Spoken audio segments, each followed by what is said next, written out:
Hey guys, glad I can come up here and give this speech before we turn into Europe. I dove deeper and looked into some housing. Several homes are being bought. The owner is returning to India and renting out every room. Some of these homes are even listed as homesteaded on the CAD tax-wise, even though it's being used as a mini apartment building with the owner in India. And that makes sense, considering all the tech companies hiring H-1B employees that are being ran out of them. This advertisement says they will sell a home to an Indian family for $136,000 less than the advertised price. Registered LLCs are buying up properties in Collin County and only selling to Indians and Muslims. It's right here. There is clear and consistent housing discrimination going on, and the major demographics change is further proof of this. Harry Whalen flew to India to beg them all to come here. There is something like 22,000 H-1B filings in the Frisco area alone. I thought City Council was supposed to represent the taxpayers. I'm pretty sure nobody voted to be replaced with India, yet here we are, and this is starting to affect the surrounding cities. I'm going to stand up for the white kids for a second because I've got two of them. And my daughters don't know where they fit into it in this country anymore because of what's going on. In 1999, Frisco was a rapidly growing suburban district with a predominantly white demographic. TOS test scores exceeded the state averages, and the district gained recognition for quality schools. These kids are now being not intelligent enough to work in their own country. Microsoft, Apple, Google, Facebook, NVIDIA, all American-made companies. Dell was founded by a University of Texas at Austin graduate. William Higginbotham of Connecticut created the first video game. Steve Russell, an MIT student, created Spaceway, the first game to be played across multiple installations. I could go on and on. Americans are forefront, top-tier innovators and inventors. Why is our own government failing us and letting other countries take away our jobs and not investing into its own people? The Texas House passed House Bill 2038, streamlining foreign doctors into our system. When our own federal government capped spending to fund required residency for its own American doctors in 1997, we need to support our American doctors. On my dad's side, I'm a Texan through and through. I have a county named after my family. My brother serves in the United States Navy to support my right to free speech. On my mom's side, I'm a third-generation Italian immigrant. When my Italian family came here from Sicily, they did not get government handouts. There was no welfare, no direct job placement just for being Italian. They had to learn English and create work for themselves out of thin air. They had to become innovative and embody the American spirit of creating something out of nothing. They spoke Italian and celebrated their heritage at home. But the moment they walked out of the front door, they were Americans first. This is my pop-pop. Look at that American flag. That's the difference between the immigrants back in the day and the immigrants coming now. I'm really confused as to what country we live in. These people are coming here, they're taking away jobs, they're piggybacking on systems that were already built and put into place. We need to bring back the American worker, support our American companies, doctors, and future generations. I'll bet you almost every one of these council persons up here are taking money to get this stuff through. Instead of just giving our country away. Greg Abbott, if you hear this, you're a coward for selling out Texas the way you did. Frisco City Council is even worse for exploiting the city and surrounding areas for profit over its own Texan kids and citizens. Was Harry Whalen aware that the United States Commission on International Religious Freedom is calling our government to name India a country of particular concern? They are dragging Christian preachers in the streets, beating them with bats, and forcing them to eat cow dung. You guys only care about money, not the aftermath of bringing a culture here that isn't assimilating and could care less about America. Texas isn't just one big business park. It's our home. It's our legacy to pass down to our children. The land, the natural resources, the water. Texas needs to be treated as more than an investment for foreign interest. Our traditions and our country matter, but will not survive at this rate of infiltration. I hope the money is worth it. God bless y'all. Yeah. No, those people up there on the top there will probably be fine for a long time. Eventually, it'll catch up with them. We got to stop them now. They're going to crash this plane. Stop! Everyone sit down. You'll make it worse. My kids are on here. Come on. We waited too long. They're turning us toward the towers. Yep. I made that little meme, believe it or not. So. Boots on your back! Boots on your knees! What are you doing here? Genocide supporters!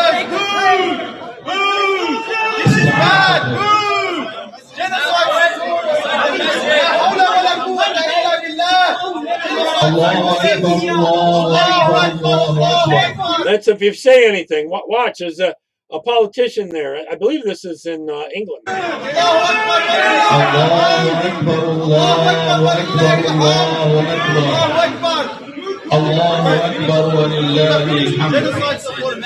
Dear brothers and sisters, Why is he in here? Get him out of here. we as Australian Muslims, Get him out of here.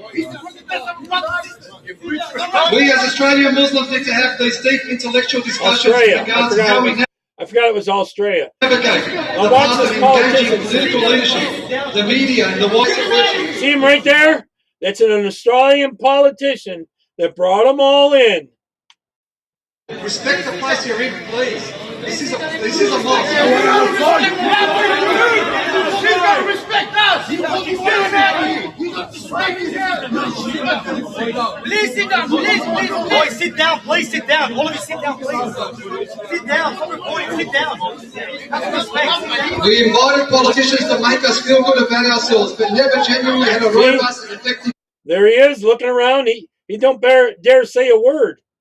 communication with them about the issues affecting our community. But he'll take their money and stay in power as long as he can. Eventually, these people will overrun him. Assalamu alaikum wa rahmatullah. You called him honorable. You called him honorable. He's responsible for the deaths of 1 billion people. 1 billion of our brothers and sisters. 1 billion. 1 billion. 1 billion. It's only a matter of time before people like that was just waving his finger there to group them and kill people there. Not very long. Not very long.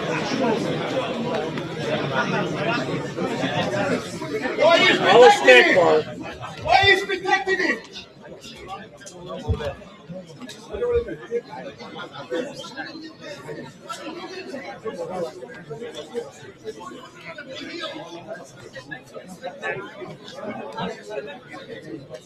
$1 million dead, $1 million. The brother, he supports it, brother. He supports it. What are you here for? You know what? Please, you don't represent us anymore. You don't represent us. Yeah, they want their own person in power. All right, here's a Florida columnist. I am not afraid. Gets arrested here. It's a lot of times it's better if I play him and then talk about him. I am not afraid. I will stand for liberation, because I know why I was made. I am not afraid. I am not afraid. I will fight for liberation, because I... Yeah, flood the country. No borders. We don't have a country if we don't have borders. I know why I was made.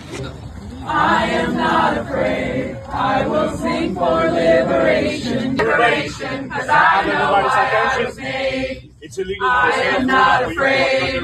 I am not afraid. I will stand for liberation, because I know why I was made. We're gonna give I am not afraid. 3 minutes to I am not afraid. I will stand for liberation, because I know why I was made. Libertad es mi única bandera. Rise up, my people, my condors, my eagles. No human being will ever be illegal.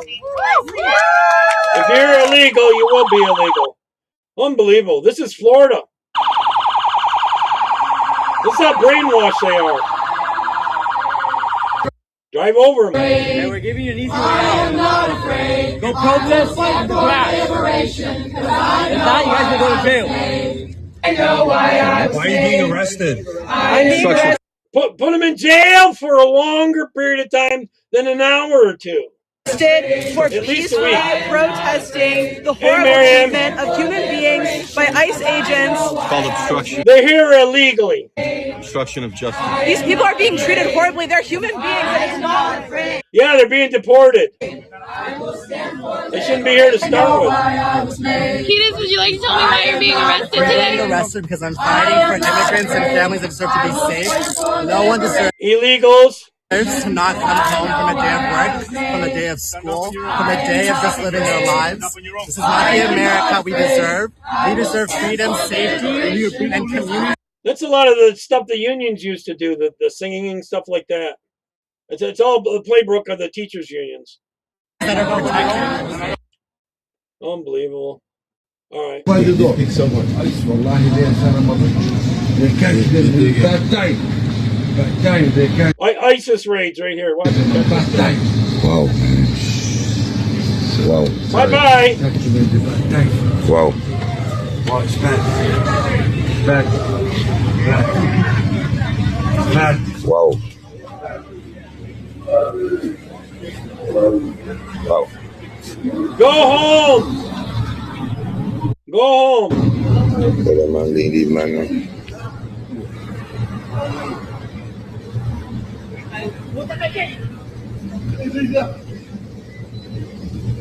Wow.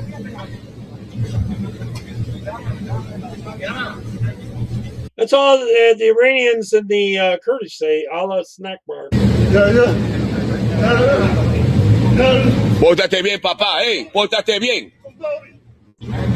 Pórtate bien.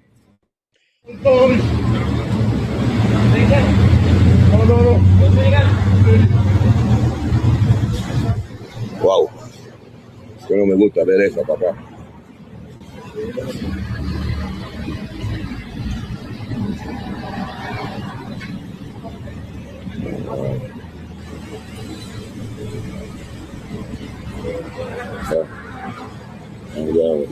He gone for sure. He ain't up here.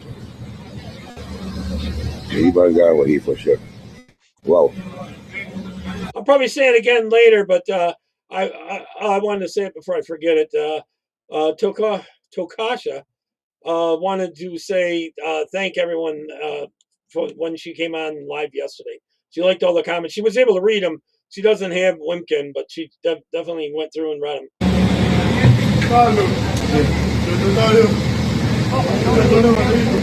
Bye-bye.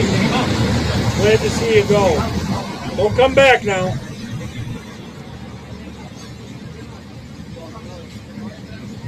Wow.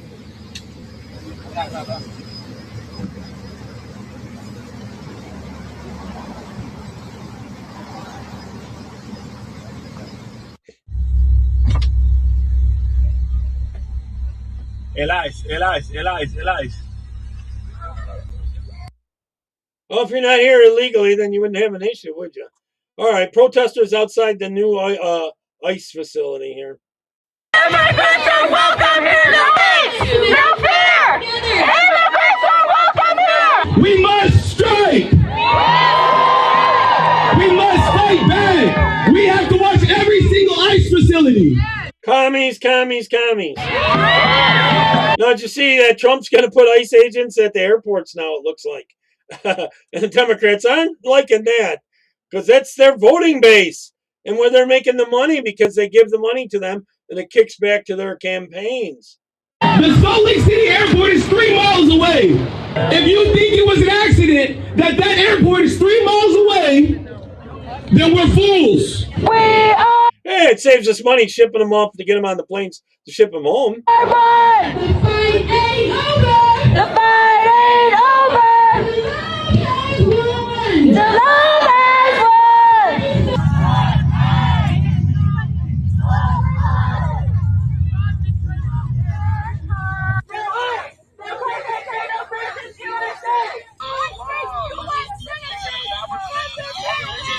Name calling again. Yep. How's everyone's weekend going? It's still cold here. Rainy, too. I don't know. It's pretty bad. All right, here's the lines at the TSA places. So Elon Musk is offering, but the Democrats are saying it's illegal. They'll probably give him a legal fight for paying their salaries. But then Trump's saying he's going to put ICE agents in there, too. I hate to take them off the line in a way, but then again, you would catch a fair number of illegals that way, I would think. It would also keep them from coming in and out that way. This is all the TSA line. The line where you get your ID and boarding pass checked is all the way up there. It comes around here, all the way around, all the way around, all the way around. It snakes through here, But then you have to take the escalator over there down to the baggage claim downstairs, and that's how you end up down here. Right now, according to that board, it says that the wait. What kind of Harley you got there, John? I used to drive a lot of Hondas, you know. I used to race. I had a Bronco when I was racing. Back when I was a kid. This is 1960s, you know. Is 150 minutes. Then once I had a road bike and everything, I had a 450 Honda. Nothing too big or fast. I wasn't very rich. Not sure if that's accurate. A little old now to be riding it. I don't know. Maybe you can still do it. You get better weather than up here in the north. I don't know. So here's a leftist. She's furious at John Fetterman. Watch what she has to say. This message is for John Fetterman and John Fetterman only. Everybody else can just move on. Hey, Senator John Fetterman, have another one. Have another one soon. Does everyone know what she's talking about, having another one? He's someone who had a bad stroke, almost died. A worse one, please. The left's so nice, aren't they? All right, here's about New York City residents shocked Muslim communities. Watch this. Residents in New York say they're alarmed after seeing Muslim community patrols driving through their neighborhoods in what looked like Sharia law police squad cars. One America's Pearson Sharp has the details. New Yorkers say they're shocked after seeing Muslim patrol cars roaming their neighborhoods like police squads. These Muslim community patrols just began operating in Brooklyn this year, and according to the Council on American Islamic Relations, they are the first of their kind in the United States.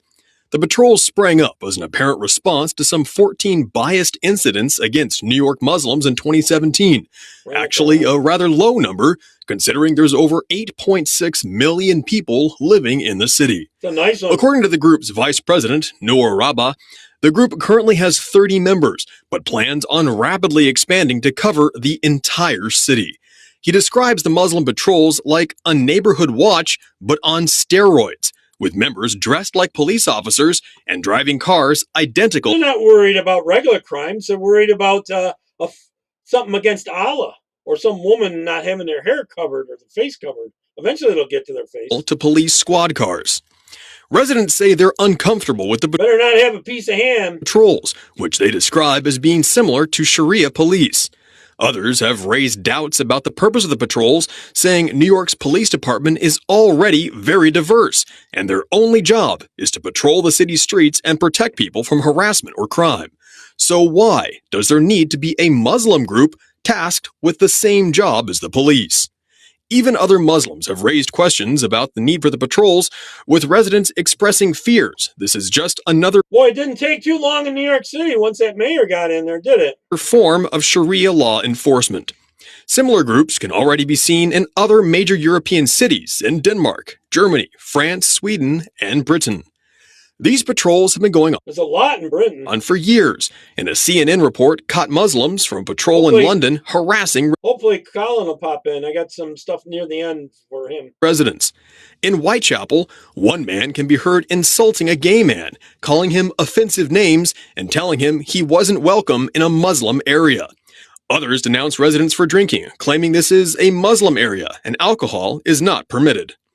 They also harassed a woman as she was crossing the street, warning her that her short skirt was not allowed in Muslim areas. And now, with the arrival of these Muslim patrols, well, they'll make it all areas. To New York City, Americans are becoming worried they'll fall under the same harassment for not following Islamic practices. Pearson Sharp, One America News. Okay, isn't that fun coming up? Okay, the Operation Fake Daycare Centers in Minnesota fraud. Well, they did arrest this lady. Watch how easy she's going to get off, though. Running a fraudulent daycare and obtaining government funding falsely, this court sentences you to 8 years in state prison. Everything was done legally and covered by state representatives. I'm completely innocent, Your Honor. Please reconsider. Stand by. For committing fraud on a massive scale and stealing tens of millions of dollars from the United States government, this court sentences you to 25 years in state penitentiary. We didn't commit fraud! children. This was for schools and kindergartens. You don't understand what we're doing now. What about your nice car here? No. We are not doing this today. This is my car. I was parked here 5 minutes. I went inside to sign paperwork for the kids, and you take my car like you own Many Muslim countries, women can't drive. They're not legally. this place. I've already told you I'm waiting for the funding. Ma'am, Tim Walz is coming next week. You can talk to him then. That doesn't help me right now. You can't just Seizure put it orders. up. No right. That's my property. All of it. You can't just open it like that. We follow procedure. The bag flagged on screening. We No, need to that document the bag is content. cash for my family. Do you hear me? I send it home. You touch it, you will be arrested. I know my rights. Please keep your Look at all the money they caught her trying to ship out of the country. Unbelievable. That's our tax dollars all going to her. Oh, those are for little kids, right? It was going to fund Muslim extremism, too. All right. This one bad dude's following two ladies. This is in Canada. I can't believe you're doing that. What do you mean? I don't understand. We're working for government. I want to understand why these are just sitting on. Oh, I forgot what it was. This is about ballots up in Canada. I better rewind it. I forgot totally what it was. They're ballot stuffing, basically, and this guy caught him on camera. Unbelievable. Watch how bad it is. That to get anything through, that if they want a referendum going through or anything, or a particular person winning. I can't believe you're doing that. What do you mean? I don't understand. We're working for government. I want to understand why these are just sitting on the street. How you took them into a taxi, and you guys could just fill out anything you want to put them in the box. Hey, Colin. Is this a normal election? Is how elections are run? This is a complete fraud. Why don't you go and speak to the people inside? They'll be happy to take care of you. We are working here. You're not allowed to. I'm on public property. I can film whatever I want. And you guys are walking around with ballot boxes in a taxi? Just the right timing there. Wow. Yeah, I got one about STARMER. He's there giving a speech at some rally in front of a whole bunch of Muslims, and he's telling them how they'd love to have more Muslims get in and get elected. STARMER's doing this in their country. Unbelievable to me. I don't know. Here's President Trump is roasting the Democrats here. 465-pound bench press. What about women playing in men's sports? Think we could have a woman take your position? Is there a woman out there? I don't think so. You know, we're trying to end that. No men. Think of it. No men in women's sports. Maybe I'll put Landon in women's sports for a little while. How ridiculous. I mean, you know, they say that's an 80-20 issue. No. That's a 99% issue. It's amazing. Thank goodness the Democrats keep pushing these things. Open borders, transgender for everybody. I know. I mean, she probably has a bunch at home with that and her 4 husbands. And they want to have men playing women's sports. So Landon has some really big records, and he's so strong that the team has... Yeah, he knows how to roast them, I tell you that. Colin, did you see that Trump's going to put ice in airports now? All right. CBS fake news. Here we go. About registered in California. What's the first place? More than 3 million businesses. Head west, then turn left. Officially registering with the state last year. Making an elderly care facility. This is supposed to be a construction company. Now we're heading to a spa.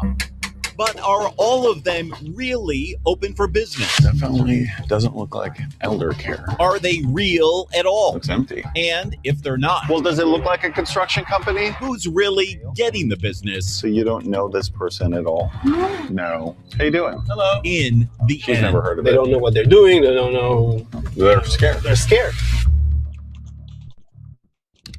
the scare for hundreds upon hundreds of people started here at the Secretary of State's official website. At BizFile Online, anyone can register a business, like an LLC or a corporation, for a small fee. Registering your business with the Secretary of State's office is the first step. The state says it's also the first step in security. Stronger protection from business identity theft and fraud. And on November 6, 2023, that is apparently what Thomas Andrusonis signed up for, taking the first step to incorporate Andrusonis Kitchen and Bath by strongly protecting and registering his business to a North Hills address. Does that look like a kitchen and bath? But when we went there, all we found was this home and confused homeowners. Is your name Andreusonis?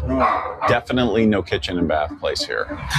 And when we went searching for Thomas Andreusonis himself, We go to this house where your business is supposed to be. we found more confusion, now coming from half a world away at his real home in the Netherlands. Do you do kitchens and bathrooms? No, I have no business relating to kitchen. Well, I'm sure he's getting tax dollars for it. Are bad. You don't do tile. You don't do design. Not at all. And it's not just So him. we have about 10 places we're going to. Yeah. Every registered builder we checked Okay, so this is a construction company as And this is the field I'm in. well. appeared to be a bust. Sitcon Construction. You never heard of it. She's never heard of it. Every registered senior center was nowhere to be seen. Kraewong? Elder Care? No, you don't know anything about that? Even Pat. companies here. It's a lot of businesses for one building. A delivery, a transportation, and a construction company all registered to this one address It's empty. was nowhere to be found. So your company is hired to verify that these people are real people. Right. While doing that for banks, fraud investigator David Mayman discovered a new I bet you if we found every bit of fraud, we could balance the budget. trend. Fake businesses, he Easily. says, that are all registered in California with one new thing in common. We find a lot of identities associated with Colin, that's a lot better than what you have now, that's for sure. former legal immigrants here in the United States. Legal immigrants like Thomas, most who came here for school or work I heard something about they might call it an early election. Is that happening, Colin? temporarily, but then went back to their home You countries. have a real person with a real identity, with a real social security number, who potentially opened a new bank account, who's no longer here in the country. So for identity theft, this is really gold, isn't it? it's gold. And with those golden IDs, criminals, he says, created more than 800 fraudulent businesses last year alone, all centered here in Southern California, allowing them to do big financial damage. Once you have a I bet you all the politicians out there are getting their kickbacks. business under your name, then the limits are way higher. And you can definitely aim for bigger loans, so to speak, for the businesses. Now it's gone through the roof. And now it's going through the roof. It is once ruined my life. If I While never her get a business car. spending was going through the roof, at what Mayman calls a fake construction company registered by the state in Van Nuys. There's no business here. This former Penn State student's credit was going out the window. From her home all the way in Thailand, she discovered her credit report was listing 30 accounts with thousands of dollars worth of charges. Before this thing happened, Gloria? my credit score Can you call is Skeet? He's trying to Now call what's me. your credit score now? 419. So your credit score was almost cut in half. Yes, it's a big deal. And I was a bit in disbelief. Thomas couldn't believe that Bank of America filed suit against him for more than $45,000 that he says he never spent. This was very weird to hear, considering that how easily the bank gave out the loan. Pat, you got scammed? Tell us about that. How easy it was to fake my ID documentation. It's made easy, Mayman says, because And they do a lot of those ones are the donation ones. They get your credit card number for a small donation, and they keep taking donations. And they're doing that with Act Blue. They'll get someone's credit card number, and then they'll keep donating to the Democrats $5 or something, like every week or every day almost. registering these businesses with the state makes the businesses seem real. And you can do it just like that. That's correct. Just for a small fee. Yep. We started the process with just a few clicks and $70. So far, no questions asked, no verification required. California Secretary of State Shirley Weber oversees all of this, but wouldn't sit down with us to talk about her system and these issues. Anyone can do it on their own or go on the internet and pay $200 or $300 maybe and set it up, and there you have it. Is that part of the problem? Under regulation on a lot of things is a lot of the problem. In LA County, it's just one part of the 2,500 ID theft cases detectives saw last year, victimizing thousands more along the way. You've seen people become suicidal. Become over this. suicidal, yes. It's heartbreaking. Totally heartbreaking. And heartbreaking to many indirectly, like the woman here we found at this address. I'm looking for YJ Pharmacy. What? She's been getting mail for another business Mayman identified as fake for months. Please don't leave. He doesn't live here, yeah. And wondering what returning to sender may bring back to her. He's Roan, your mailbox. Yes. She asked whether these are bad people and what could possibly happen to her. And that She's was one of the victims, isn't she? Definitely. So if we can find about A lot of them only have a P.O. box. 10 in one day, do you think the state should be finding more of these every day, every week, every month, every year? I think the state could find way more than just 10 businesses over one day. But until they do, Sometimes I feel like I want to scream. I'm not entirely sure who to blame the most. Victims worry what other businesses they may find. We have a big problem. Yeah. Down. Okay, so it's this house right here. The road. I think it should be this one. It's bold. It's bold.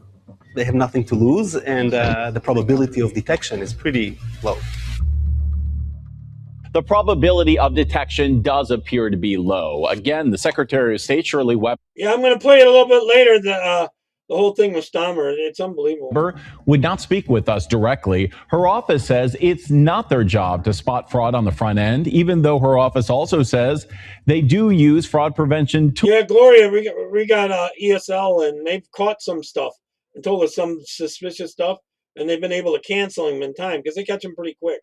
But they wouldn't elaborate. They say if you suspect your identity was unlawfully And we always have to get a new debit card and all that kind of stuff. used to create a business, you can submit a form that will be attached to the business record, but that's a long way from having the business record itself removed.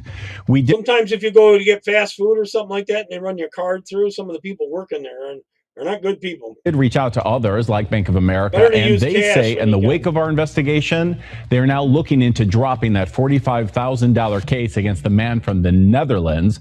On this webpage, you can see the full interview of victims like him and an in-depth interview with LASD and its fraud prevention unit. Fraud investigator David Mayman is also a professor at Georgia State, and he's written a paper on this ID theft trend that he discovered, and you can read it here as well. And you can also see a map we've created to see how close any of these businesses are to your home. At any time, on any story, please let us know what you think from the Send Tips button at the very top of this page. I'm Ross Palumbo, Hey, CBS Charles. LA. Unbelievable. More to come. All right, here's about TikTok. Should I go to the front lines? Here, I'll go more fraud a little bit before I go to the TikToker. California fraud exposed. All right, y'all, this is Savannah Hernandez on Skid Row, and this man behind me was actually caught bribing homeless to sign petitions, which is illegal per California election law. Did you want to sign up, sir? I don't know what this is. Free signatures. If you sign the petition, you get a cigarette. Sure. Perfect. Yes, of course, sir. Thank you. We're helping change California laws. I actually have you on camera saying that you were on camera handing out cigarettes. Yeah. Yes, you signed the petition. How is it illegal if you sign a cigarette? California. If you sign, you're gonna get something. You're not even being a good investigative journalism. I'm actually trying to ask you. You're not doing any investigative journalism. Get the out of here. You don't I guarantee he's getting money for every signature. belong here. They're doing that all day long. I watch them when they tell the people that if they get, sign up, they'll give them X amount of money and all that stuff. This is Savannah Hernandez in Los Angeles on Skid Row. Now, I have been a part of a multi-journalist investigation targeting alleged voter registration fraud and bribery that has been happening on the streets of Skid Row every single day. Now, apparently petitioners have been coming down to these streets, targeting the homeless specifically, and trying to register them to vote using allegedly fraudulent information. On top of that, they have been offering them bribes such as cash or cigarettes to sign these petitions. Now, per California election law, this is all illegal, by the way. However, we captured this on footage. Multiple other journalists have captured this on footage. And this resulted in our undercover journalist being threatened and me being swarmed after I confronted. Yeah, because a lot of them want your credit card number, John. That's why you don't want to donate that way. The people doing it. You guys got a light? PayPal or something like that might be a little bit better way. Sign people up. You guys got a light? Yes. Did you want to sign the petition? You get a free cigarette. Oh, what is this? Just stricter policies on Uber drivers for women sexual harassment. You get a free cigarette when you sign. What kind? I almost bet you it isn't for that. USA Gold. That's what we got. Okay. Okay. What company or what organization? Why not just go out and have campaigns and have people sign? Like a campaign rally, and then people sign up then? And then not pay out all this money? Well, we work with the Southern California. Then you can give speeches and explain exactly what you want them to sign for. With the Southern California District, right here in City Hall. Oh, okay. Did you want to sign up, sir? Free signatures. If you sign the petition, you get a cigarette. Sure. Perfect. I guarantee he's making more than the value worth of one cigarette. If you would. Yeah, number 5. Yes, of course, sir. Thank you. You're helping change California laws. Thank you, sir. Yes. Huh? I bet you some sign under many names. Bleed your feet. Bleed my feet? Bleed your feet. That means walk. That means walk, bro. Walk forward. Didn't the homie just tell you to leave already, bro? Yeah, dude. I'm just. All right, bleed your feet then. All right. Bleed your feet then, bro. I'm leaving. I'm leaving. I'm leaving. Now, being a petitioner that gets paid to collect signatures is not illegal in the state of California. However, per Section 18603 in California NGOs election code, offering people money or anything of value in exchange for signing a petition is. And after our undercover journalist was threatened, I decided to go confront the people doing this for myself. So I'm doing an investigation about how people have been bribing essentially the homeless to sign petitions. We actually got you on camera handing out cigarettes to people to sign petitions. Yeah, that's cool. Can I ask you about that? Why? Because it's a legal activity. How is it illegal? So technically it's illegal per California election law to bribe people to sign petitions or No to one's register bribing to vote. anybody. No one's forcing anybody. People have free will, girl. We actually have you on camera handing out Yeah. cigarettes to people. What's up, girl? We out here. And you work for City Hall, correct? I work for... It doesn't matter who I work for. Can I get your name? Why would I give you my name when you're under Well, if here? you're not like, committing under... any illegal activity, then there shouldn't be any issue, right? No, look around. Look where we're at. Sure. You're targeting me about illegal activity? So if he works for City Hall, he likely works for the Democrats. This has been a greater part of a multi-series investigation by multiple journalists here in Skid Row. Now, we have caught these people handing out cigarettes, cash, and also telling these people to fill out voter registration forms with fraudulent information. Oh,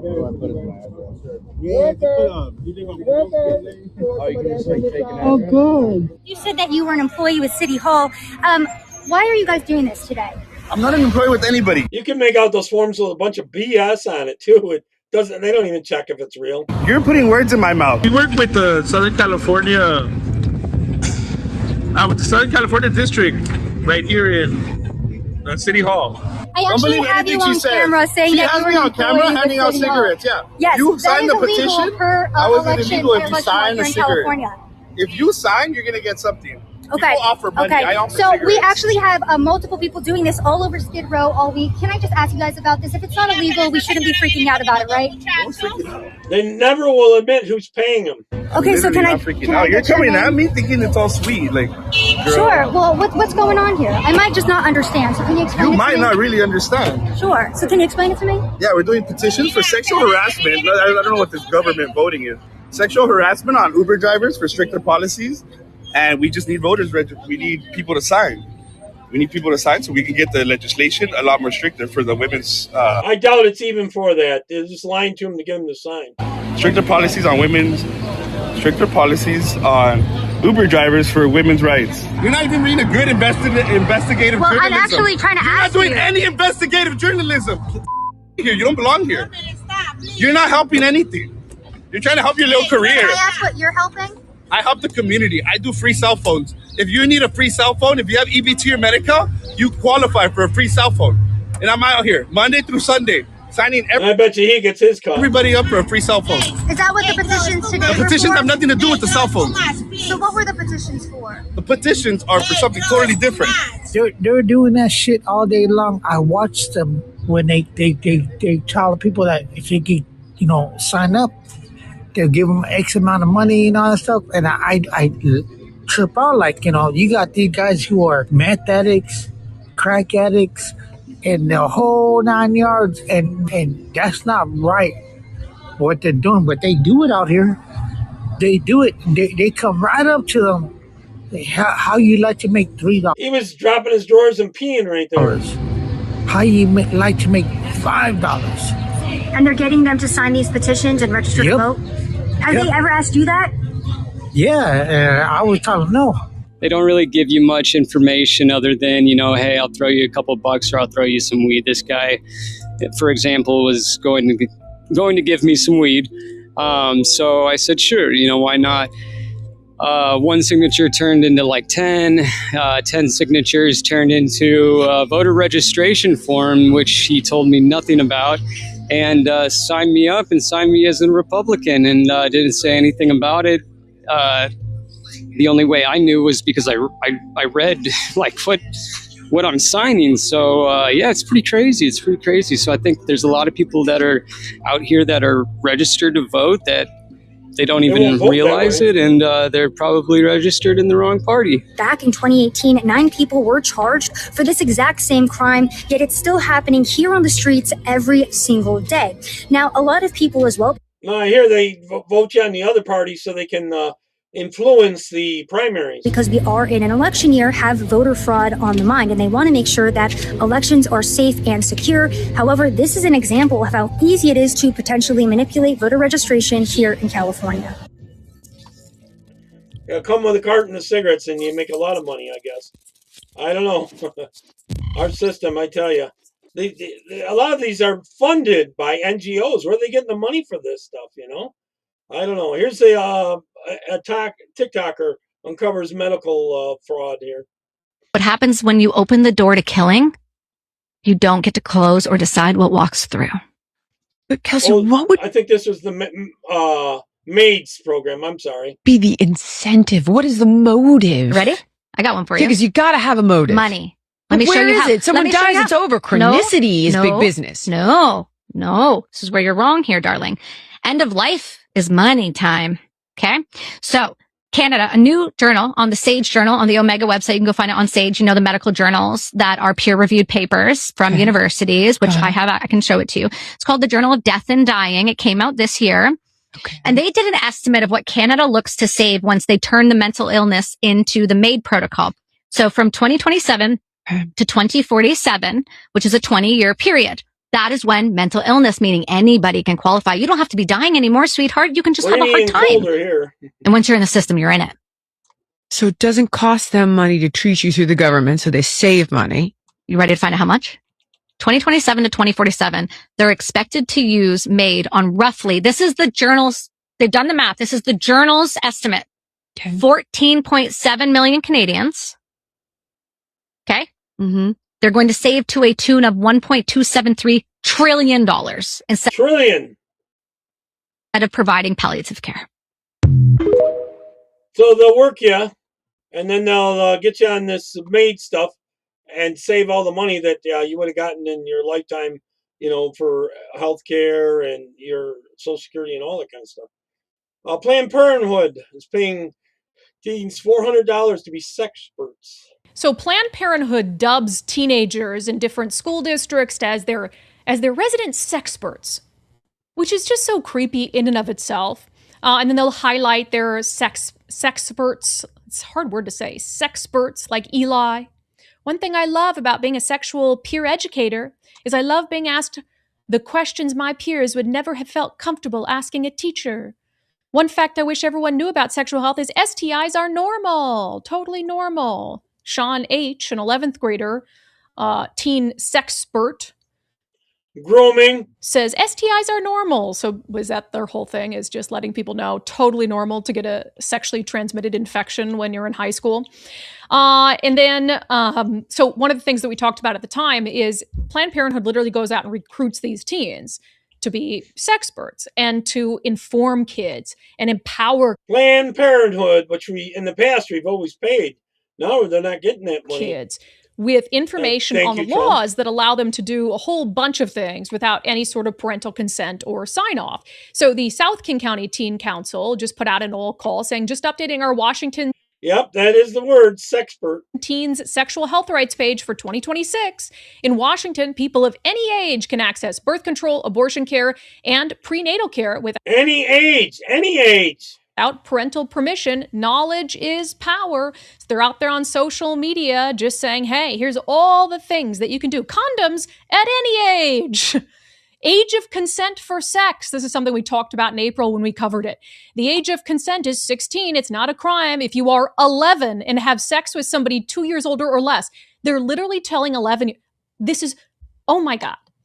If this is Washington and California, it's 10 years difference. If you're 12 to 13 and have sex with somebody who's 3 years older or less, that's not a crime. If you're 14 or 15 and have sex with somebody who's 4 years older or less, that's not a crime. Oh, okay, so there's this 10 years difference too.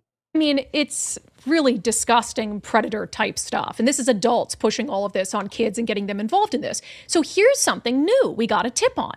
We did not realize when we covered this last year that they pay these kids.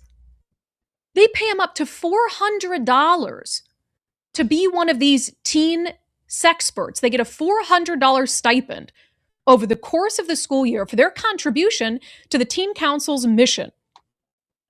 All that money's our tax dollars. And it also includes the ability to sometimes miss school for presentations. So you recruit, Planned Parenthood is going into our schools, recruiting teen sexperts to help kids bypass parental notification and parental consent to get all these sort of services, figure out how they can do it, where they can do it, where they can get gender care. This is all happening in your schools. Recruit the teens to tell their friends about it. Recruit the teens to tell 11-year-olds, oh, you can have sex too. It's not a crime as long as the person's is only 2 years older or less. We'll also give you some money if you want to do this work on behalf of Planned Parenthood. Basically creating the future Planned Parenthood clients and donors of tomorrow. And you can even miss class. How are they going to miss class? So you're John, it's bad enough what they're doing. It's even worse that they're taking our tax dollars to do You're telling me that they can miss class and their parents don't even have to know about it? If they're doing something for Planned Parenthood and making these sexual presentations? So this also from the South King County Teen Council, bragging about the success. This chick is holding this sign that says abortion forever. What does that even mean? What does abortion forever mean? It says, so far this school year, South King County Teen Council has facilitated 19 lessons for nearly 600 youth and supported almost 1,300 of their peers with informal education from conversations about healthy relationships, which birth control methods to choose, how to get an abortion, or just providing resources like condoms and Plan B. And then there was a comment on here. We at the Condom Fairy love working with you. And that got us thinking, what the hell is the Condom Fairy? Because they're working with the Teen Council, which of course is recruiting kids in our schools. So here's the Condom Fairy website. You'll notice the little sign in the background of these women that says, abortion access is a community responsibility. Again, what does that mean? They just make up sentences that sound nice to them and they don't mean anything. And in here it talks about reproductive health resources in Seattle. The Condom Fairy is a nurse-led nonprofit making sexual and reproductive health care more accessible, affordable, and private in resource stations across Seattle. We provide free products, educational resources, and referrals to affordable services. So just another layer of this sort of indoctrination system. They've been trying for decades to sexualize the kids. It's the worst I've ever seen by far. Times 100. Says that they don't just provide condoms, they also give out lube. They give out information on gender, quote, affirming care. Without the permission of the parents, of course. And they hide it in restrooms of public places and private businesses and tell kids where those restrooms are so they can go get condoms and lube and information on gender-affirming care, STI prevention, abortion access, all of these things without their parents knowing. So they find, it says, our resource stations are located in everyday spaces like coffee shops and hair salons, so you can access them without an extra trip to the pharmacy. No, so you can access them when your parents aren't around. Oh, go to that coffee shop. They have condoms and lube in the bathroom hidden. You guys, what is wrong? Like, what happened to the days where we just learned about safe sex at school? And then that was kind of it. You didn't even need that in the schools even back then. It's ridiculous. Now, this is how bad Tommy Robinson's talking about how bad it's gotten in Britain. An American person went to Britain and found out how bad it's gotten in Britain. You can come in, but you better have a damn good reason for being here. I'm a member of the Free Speech Union, and I'm an American citizen. I'll have Elon Musk on you so quick your feet won't touch. Something that we believe you've written on Facebook has upset someone. You're here because somebody got upset. Is it against the law? Am I being arrested? You're not being arrested. Then what are you doing here? My plan was, if you were admitting that it was you who wrote the comment, you could just make an apology to the person. I'm not apologizing to anybody. I can tell you that. The alternative would be that I have to call you in for an interview. I'm here to talk to you about the allegation. They've reported it to the police. So what? Obviously, we get a lot of reports like that. Are there no houses that have been burgled recently? No rapes, no murders? Yeah, that's all going on as well. Well, then why aren't you out there doing, investigating those? Because I've got to investigate everything that gets reported. Well, you're not investigating houses being burgled. No, that's not my job today. I'd like to have a look at the comment that I don't need to. I know exactly the things I've said. You know how many people in this neighborhood have been broken into? I don't look after this neighborhood. No, of course you don't, unless there's a tweet, then you do. So what? I haven't broken any laws. So you're going to be wasting your time when you can be instead doing things that are more important. That's why I wanted to just come to you directly, have a chat about it. No. You should not be doing this. I'm a cancer patient. You can see that. Marianne, teachers are the problem. Is involved. I know that before I came, but it doesn't change anything. You still can't break laws. If you haven't broken a law, then nothing happens. Well, you know whether I've broken a law. You can judge for yourself before you even show up at my door. The public knows what you guys are doing. We know what's going on in this country. Why don't you do that? Get on to them and tell them to apologize to me, a cancer patient, a woman living on her own, who has never broken a law in her life, by the way, ever. An older woman, you tell them. They're there harassing her. In the future, they will arrest her. Elderly woman. I'm a cancer patient. I have to come back and arrange an interview then. Well, you can arrange it, but I'm going to tell you the same damn things that I'm telling you now. Next time, I'm going to have a Free Speech Union lawyer with me. They never used to have those when I was a kid, the condom things, You had to go through an embarrassment, I guess, of going and getting them. I don't know. It's getting really bad, isn't it, Colin, out there? All right, this is exposing the Pelosi, Patasa. They're the guy with Clinton here, Hillary Clinton. Watch this. One of the most damning things discovered in the Podesta emails leaked by WikiLeaks was the constant appearance of different code words that Podesta and those emailing him used in many of their conversations. There was also an email that alerted Podesta that there would be young children delivered to a party he was having, and that they would be in the pool for his entertainment.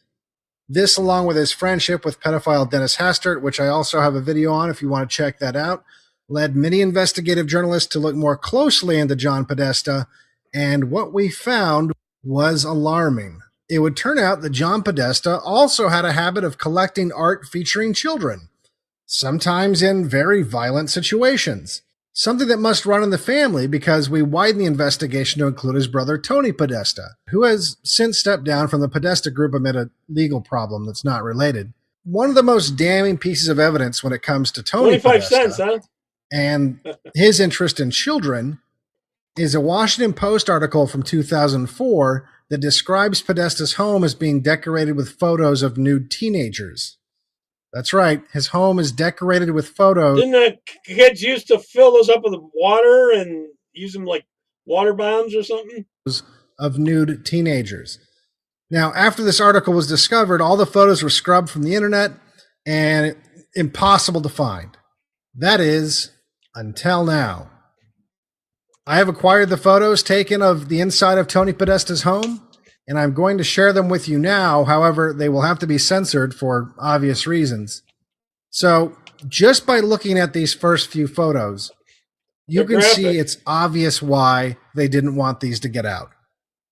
No normal Podesta's one of the biggest pedophile there. Human being would decorate their home with photos like these. And to be honest, it makes me uneasy that his so-called shocked guests mentioned in the article never reported him to authorities. I mean, not that it would really matter, I guess, because DC police seems to be the most corrupt police force in the country. Just ask Seth Rich's parents how that investigation's going. Hillary Clinton's campaign manager, John Podesta, attends weird occult dinner parties where blood, semen, and breast milk are used in ritualistic ceremonies. No, this isn't a fake news story, it's absolutely real. And there you were thinking Podesta's UFO obsession was his weirdest hobby. In an email dated June 28, 2015, performance artist Maria Abramovich wrote to Podesta's brother Tony, Not me, John.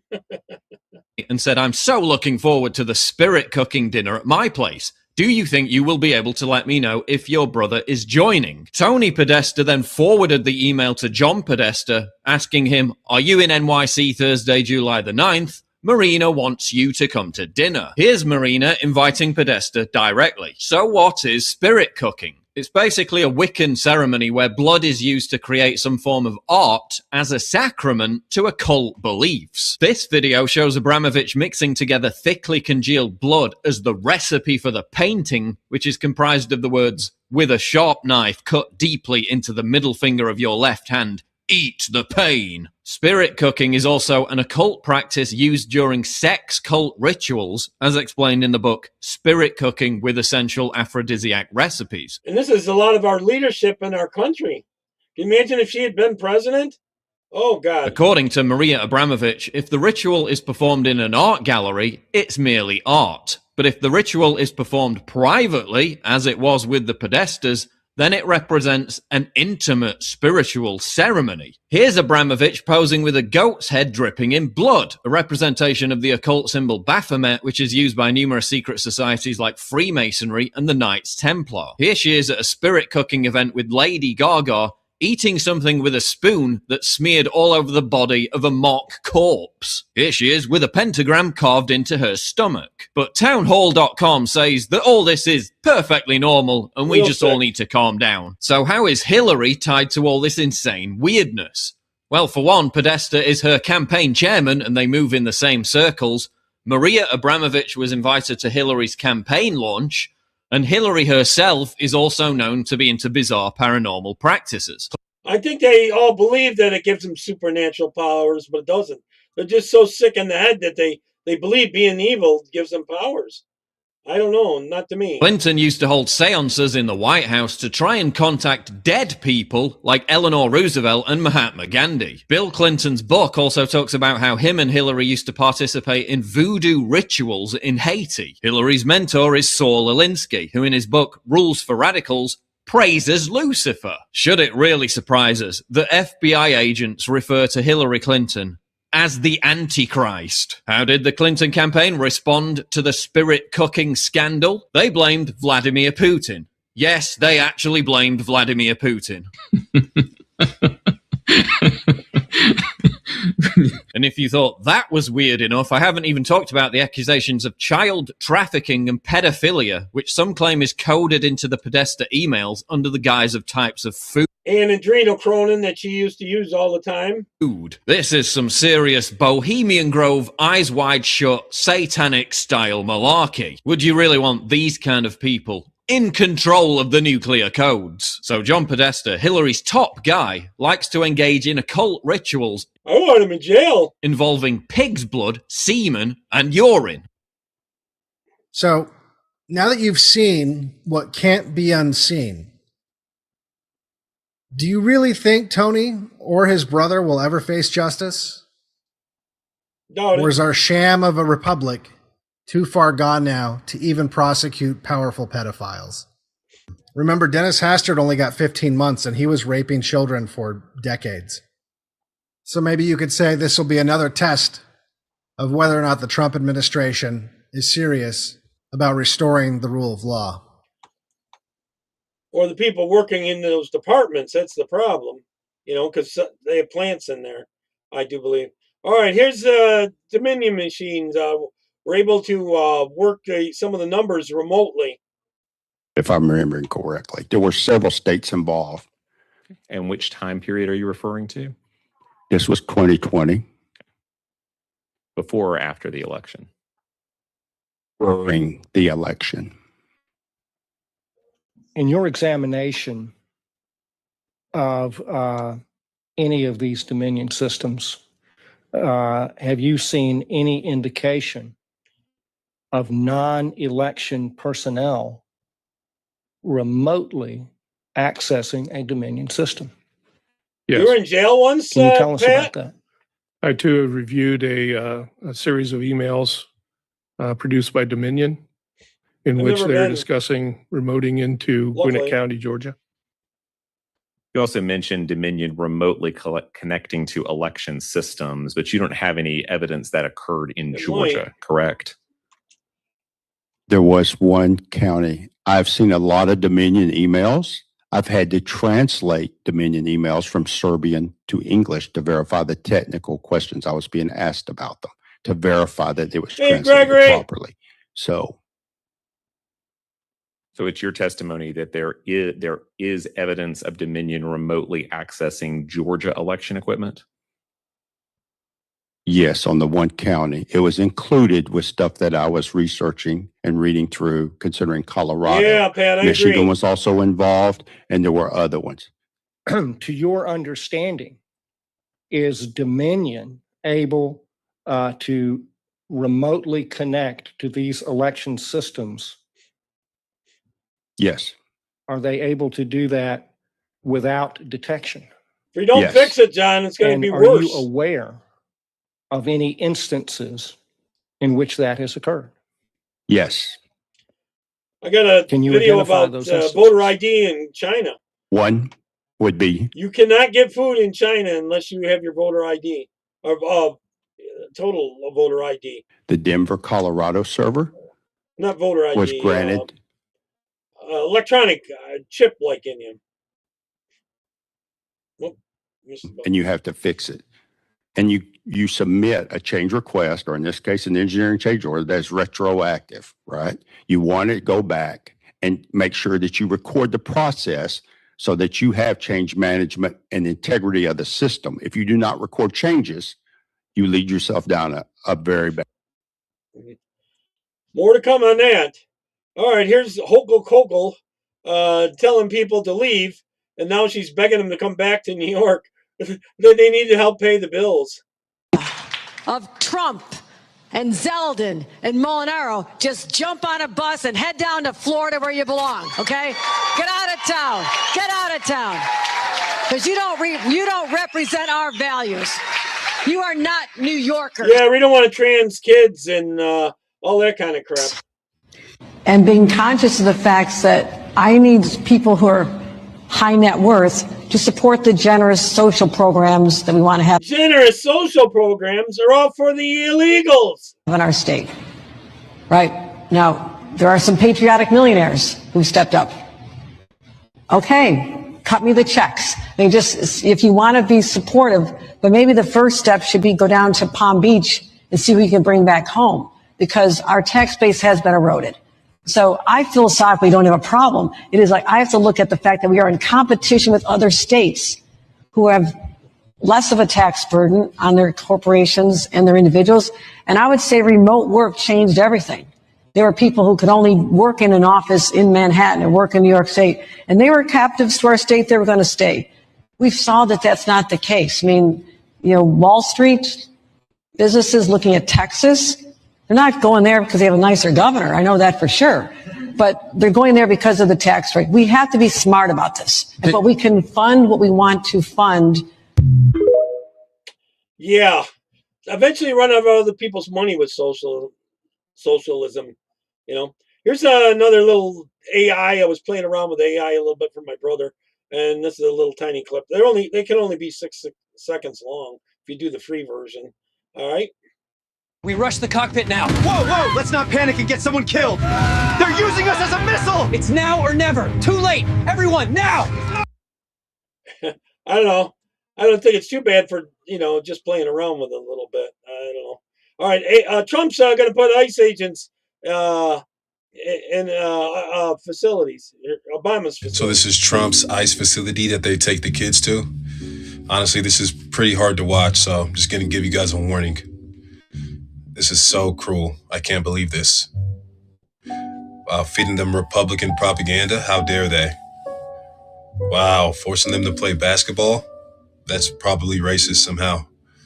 Honestly, this is just pure cruelty. I can't believe how bad they're being to these people. I'm sorry you guys had to see that, but on a much lighter note, let's take a look at some of Obama's, paradises that he had for his illegal immigrants. As you can see here, just very, very considerate. The holes he put in those cages so that people could breathe fresh air and fresh oxygen.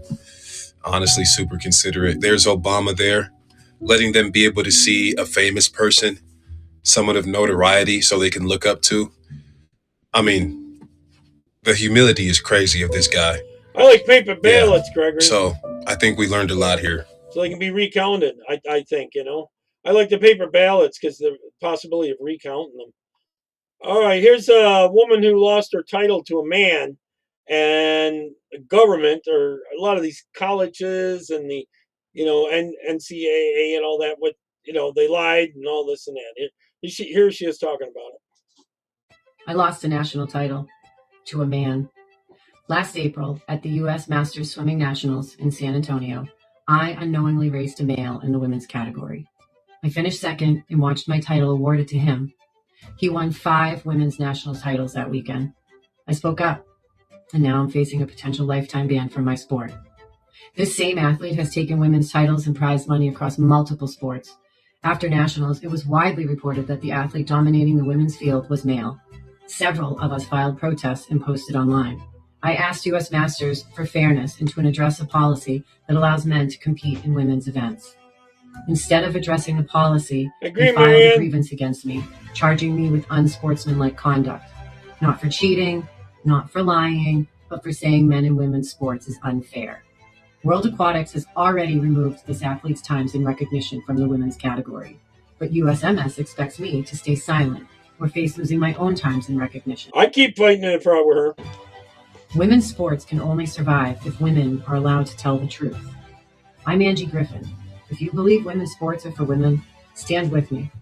Visit SaveMastersSwimming.com and sign the letter. All right, here's thousands of random foreigners streaming in every day. This is truly terrifying. Imagine you're in the airport about to go on holiday and this happens. Multiple armed police for a Facebook post. 6 armed police locking Lee up for Facebook post. Prove it. Show me a post where he's put what's racist. Well, there is some proof apparently. Apparently there's some proof. Are you satisfied spoiling people's holidays? You should be satisfied that people are offended by what's been said. What's so weird? Oh no, people on the internet have been offended. Lee was then bundled into a police van as his wife continued to make scathing remarks. What did the guy post on Facebook? His wife on X said it was a comment from months ago in response to a post by MP Stephanie Peacock. Peacock's a Labour member of Parliament for Barnsley South, and the remark was supposedly about her son, but there's no information on whether Peacock even has a son. Although if she does, he's presumably white, which makes the supposedly racist content of the offending post all the more bizarre. I agree with the chat. It's trying to catch up with everyone on chat there. Unbelievable.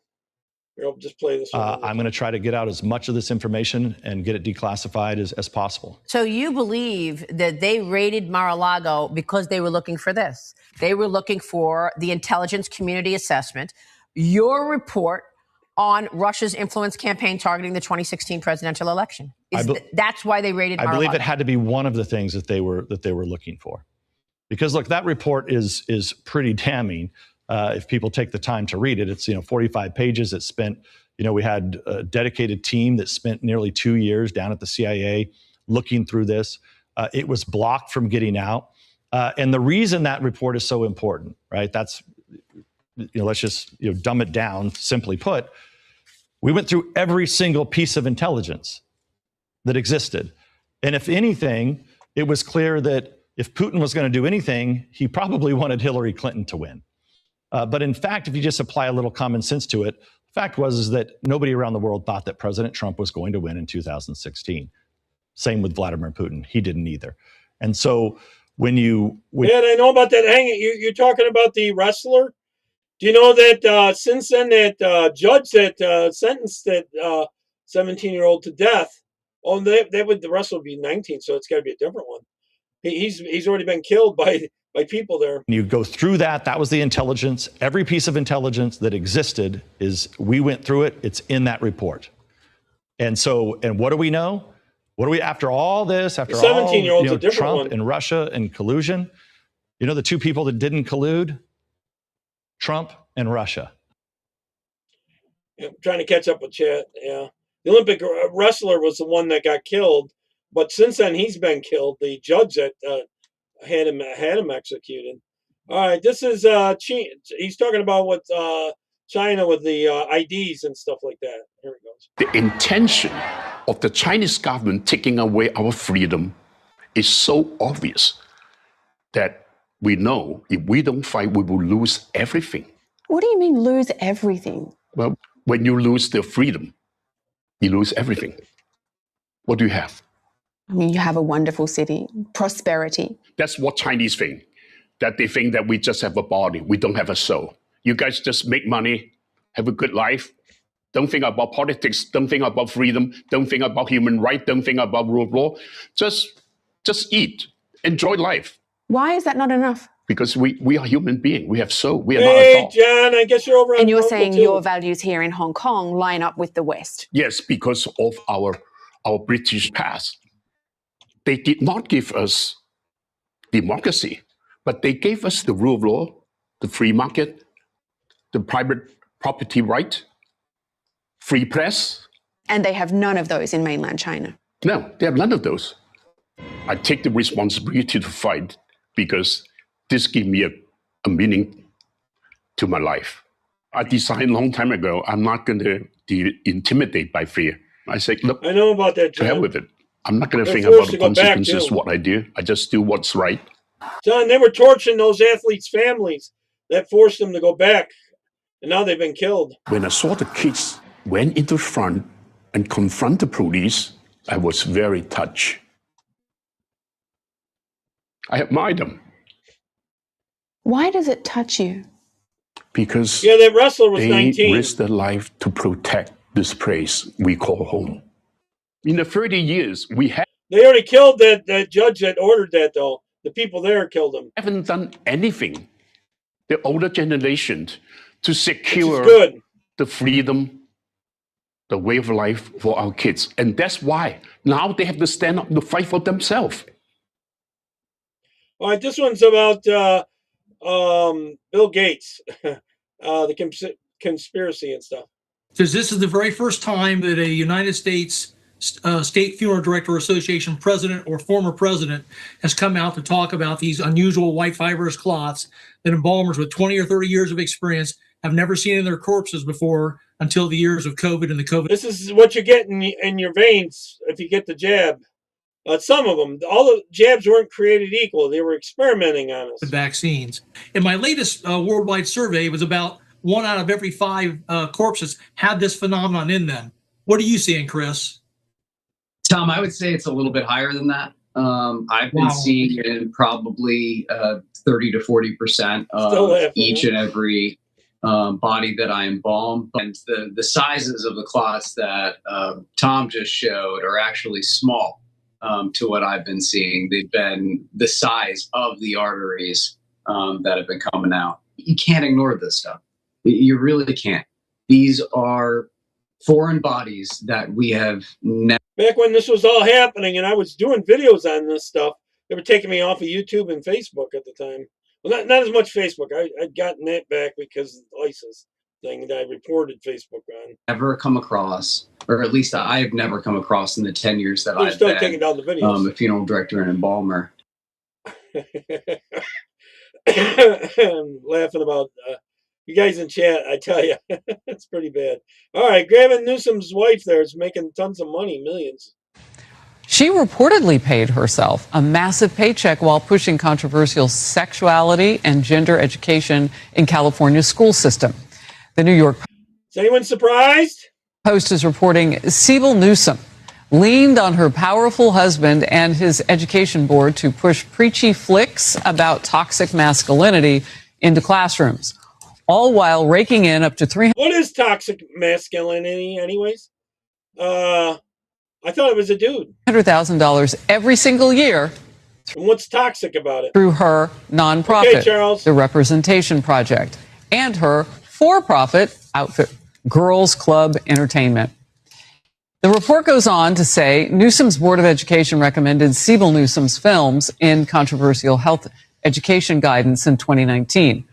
Shortly after he became governor, that guidance was later adopted by the state education department and sparked some heated debate for its focus on sexuality and gender identity. Teaching manuals pushed by Newsom's representation project include materials like this. Look at your screen. That's a diagram labeled the gingerbread person, used to teach middle schoolers about terms like pansexuality. The revelation comes amid a crisis in California schools, of course, with a recent report card finding 44% of California 11th graders do not meet reading standards. Nearly 70% were below par in math. We've reached out to the governor's office for comment. We're waiting. They've changed those standards, lowered them, and they still can't pass it. To hear back. Unbelievable. All right, here's a bummer. Probably won't be sleeping too well with Tulsi Gabbard is on his case. Watch. Okay. Director, the ODNI has confirmed on the record that your office took custody of voting machines from Puerto Rico last May. I'm not aware of any previous DNI taking similar actions. Did your office promptly notify the committee about taking custody of Puerto Rico's voting machines? I don't believe we did. However, this was done at the request of the Puerto Rico AUSA attorney. It's a yes or no question. The answer, as you have acknowledged, is no. You did not inform the committee about the taking of the territory's voting machines. Is there a specific foreign threat? And I've read the reporting that you were looking for possible foreign threats, but is there a specific foreign threat that drove you to take this action? There were questions about whether or not there were vulnerabilities that a threat could have taken advantage of, and that was the purpose for their requesting us to look into those vulnerabilities. Where are those voting machines now? I believe they are held in a secure facility at ODNI. Have you or other ODNI officials taken any other state or territory's voting equipment into custody? Not to my knowledge. Unbelievable. Hopefully he'll go down. All right, I got to say something about these poor little girls. They're like 5 and 6 and 7 years old, sold, forced into marriage. Watch this. This is Islam. 5 years old, 7 years, 9 years, 6 years old. These are girls already sold into marriage, many too young to even know their own ages. 8 years. They're often prompted by their guardians. 6 years. The husbands they'll go to are a decade or more older. The last to talk is 5 years old. The youngest, in her father's arms, is a 7-month-old baby given in lieu of medical bills. The girls have no say. This in one of Afghanistan's poorest villages. And the deprivation here means girls are being sold into marriage earlier and more often. There's not enough room in the tent for all the parents who want to show us their young daughters they've sold. There's a difference between men and women. We don't want to sell them, she says, but we're poor and we have to eat. Hajira had fetched an above-average price, more than $6,000. Then she got injured, and the deal was called off. I'd already sold her to a family, her father tells us, but they brought her back when she got injured and said they couldn't take care of her, so I never got any of the money. Now he's on the hunt for another buyer. Once final payments made for his eldest daughter, she'll be sent to her new family. She wants to study and is too young to question what's happening. When you got married. And you want to import more of that into America? You're insane. Insane. All right, I didn't have this label. Well, I remember it had something to do with the undercover investigation, and they went after him for trying to call him out on it. Here we go. Hey. I got you. I'm not from out here.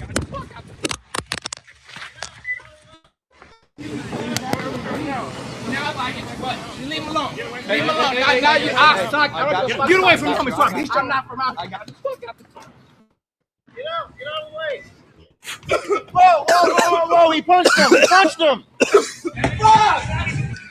go. Go, James.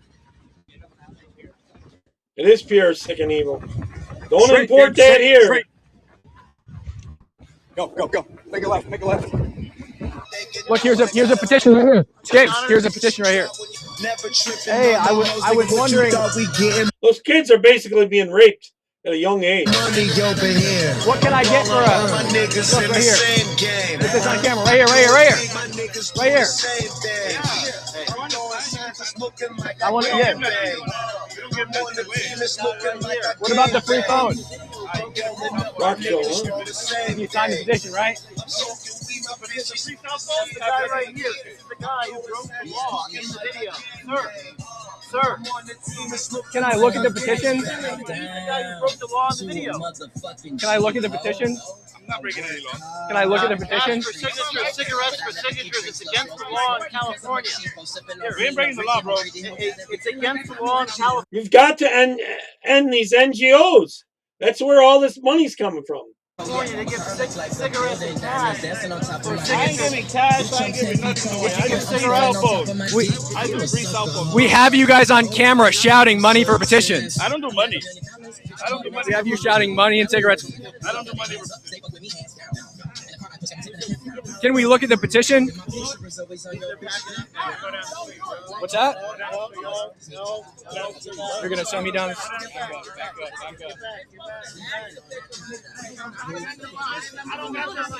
We're just asking questions.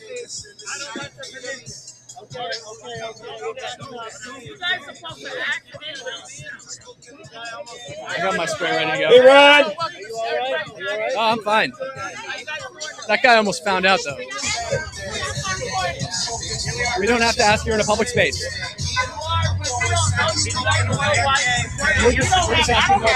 I think the only way you can find is put someone undercover on the inside to get them to work for him, and then record it all.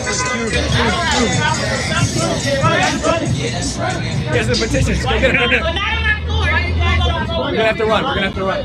Whoa, whoa, whoa, whoa, whoa, whoa, whoa, whoa. We can get it. He's going slow. He's going slow.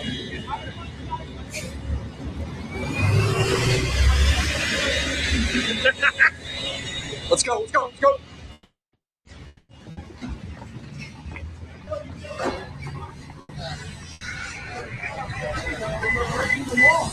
You're breaking the law.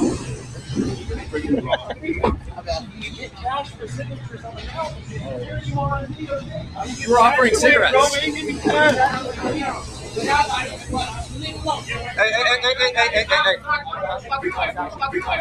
I'm not from out. I'm not from out.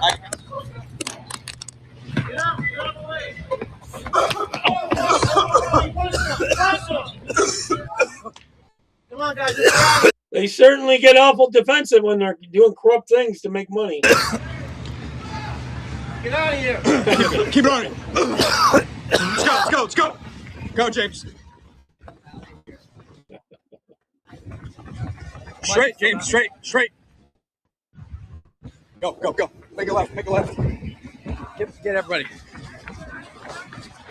We have everybody?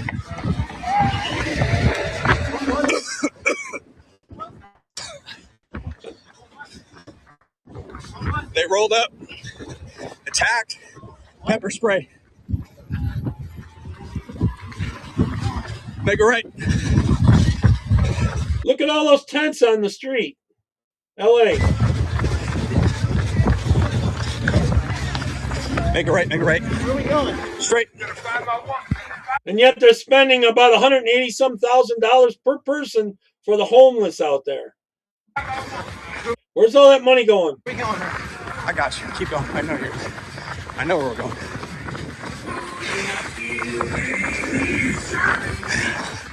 Just got attacked.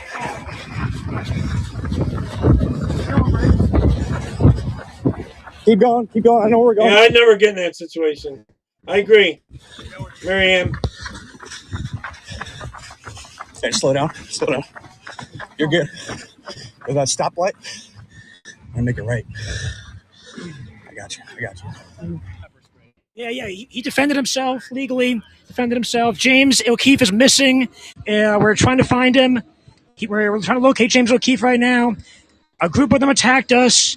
They have a car. I saw a DMV thing on their car. We found some of our crew. We're here live in Skid Row. Look, this is our camera guy. He got punched in the neck by one of the illegal petitioners. He punched our guy in the neck. Likes losing his voice. Oh, I got pepper spray in my mouth. We were attacked. We're trying to find James O'Keefe. We're trying to locate James O'Keefe right now. We got attacked on Skid Row by illegal petitioners. You're going to go down here and you're going to make a right. I'm keeping you away from Weingarten.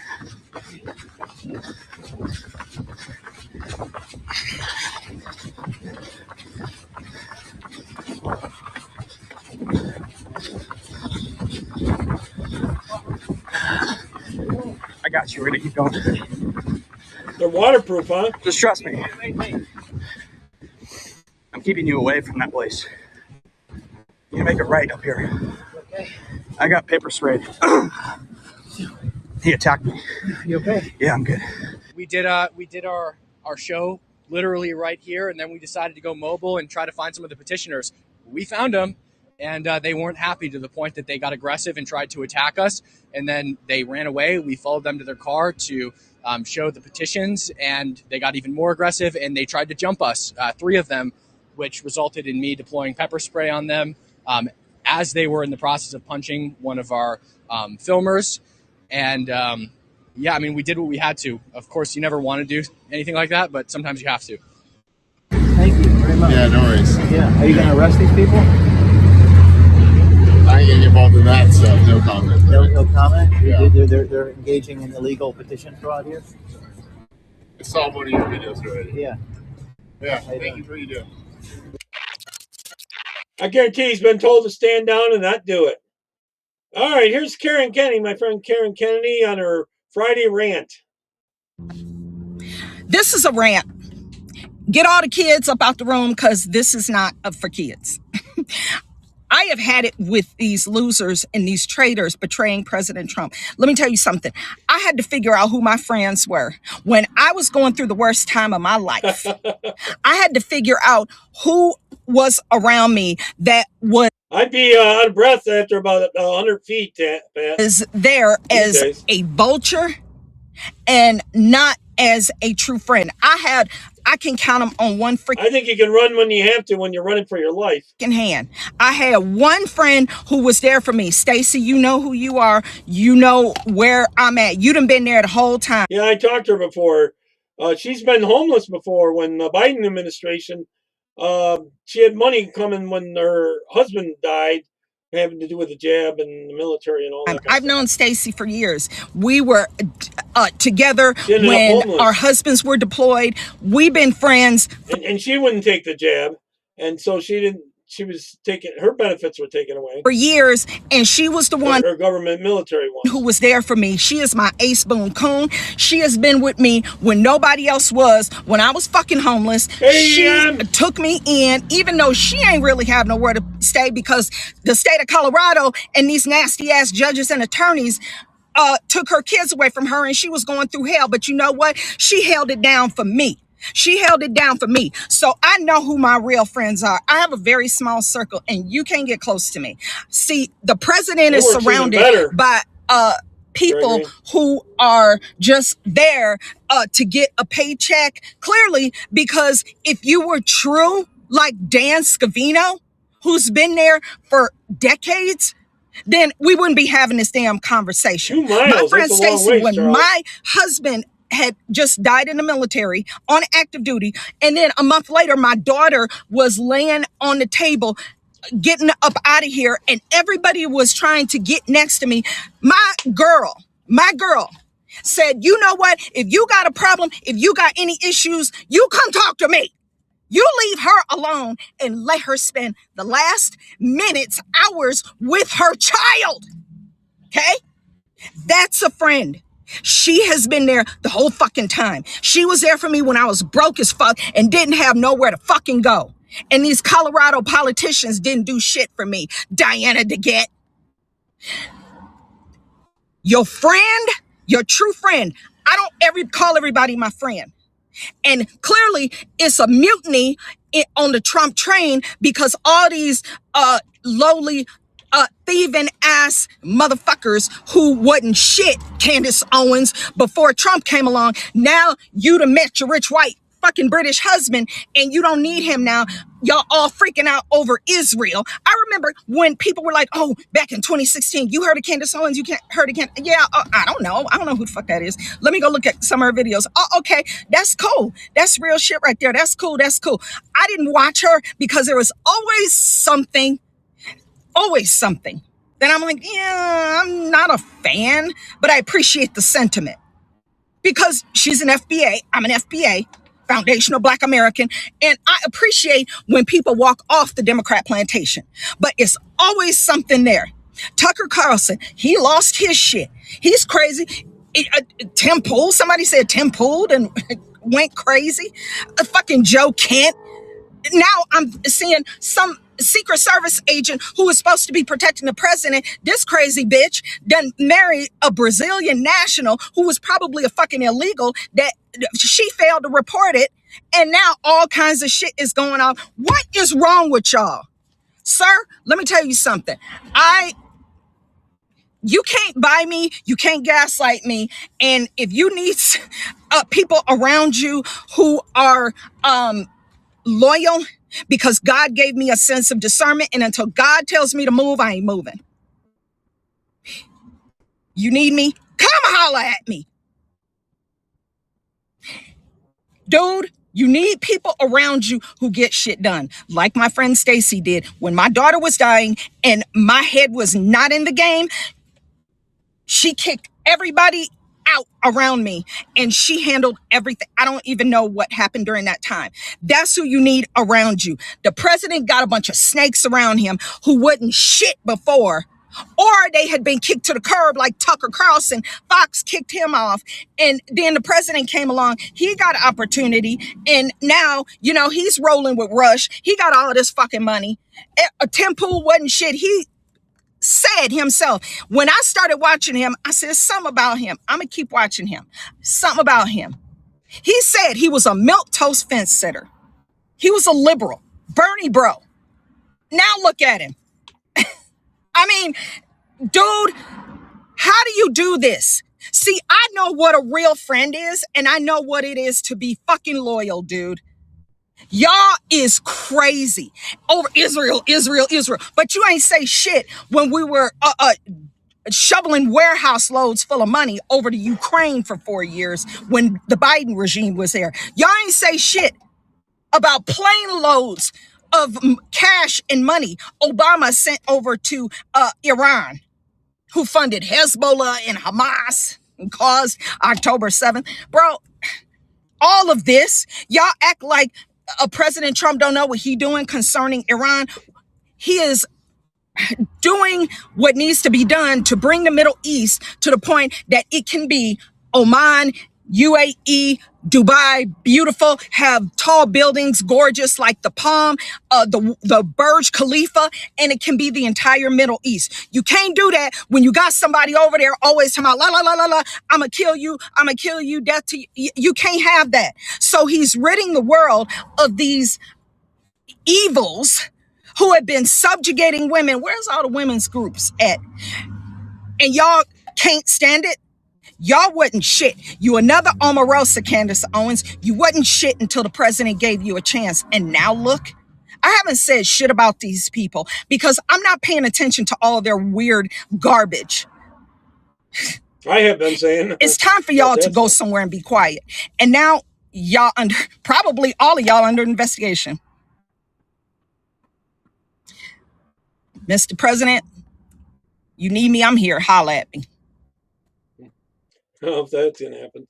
Anyways, here's two reports on the old Somalia, Minnesota investigation then, on what's going on there.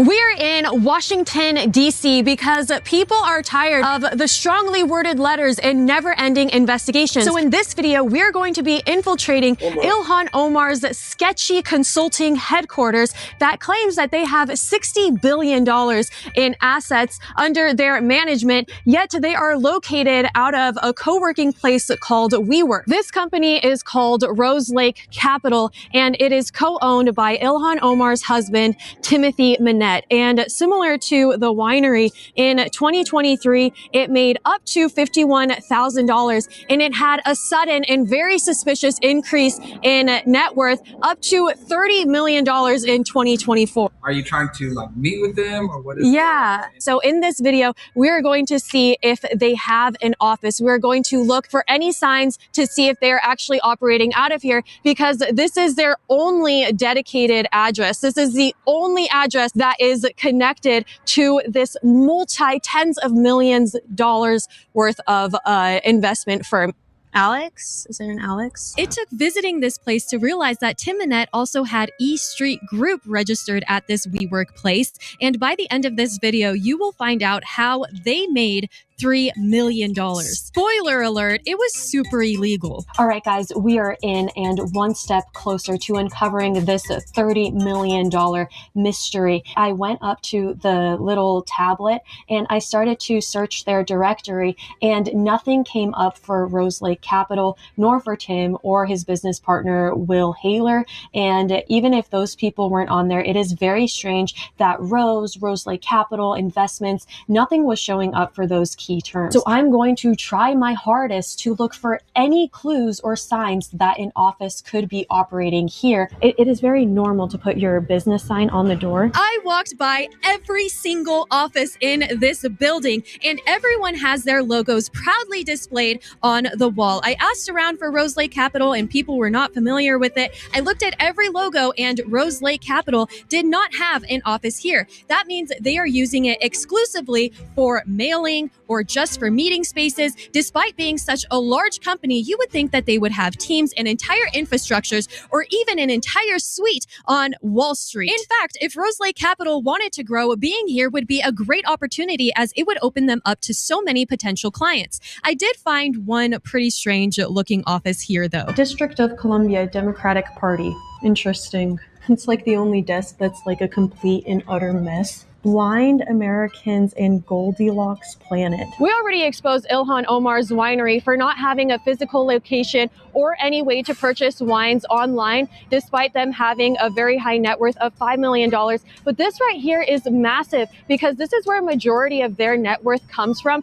$30 million of a company working out of this co-working space. I'm already starting to see a lot of correlations like we did with the winery. For example, Rose Lake Capital has very, very little public information. They're very secretive, despite saying that they want to have a website that gives an accessible experience online for investors and the general public. Yet that is just complete BS, because on their website, they don't have links to anything besides the terms and services and a LinkedIn profile that is no longer active. And when you click on the contact form, that page has also been removed. It really feels like it's chasing after the wind, because you cannot find any information about any clients that they have ever had online. And so you would think there'd be something for them at their headquarters. I'm going to give you a spoiler alert. This company doesn't even exist anymore, and they changed its name to Rose Lake. And when that company owed $403,000 in back taxes,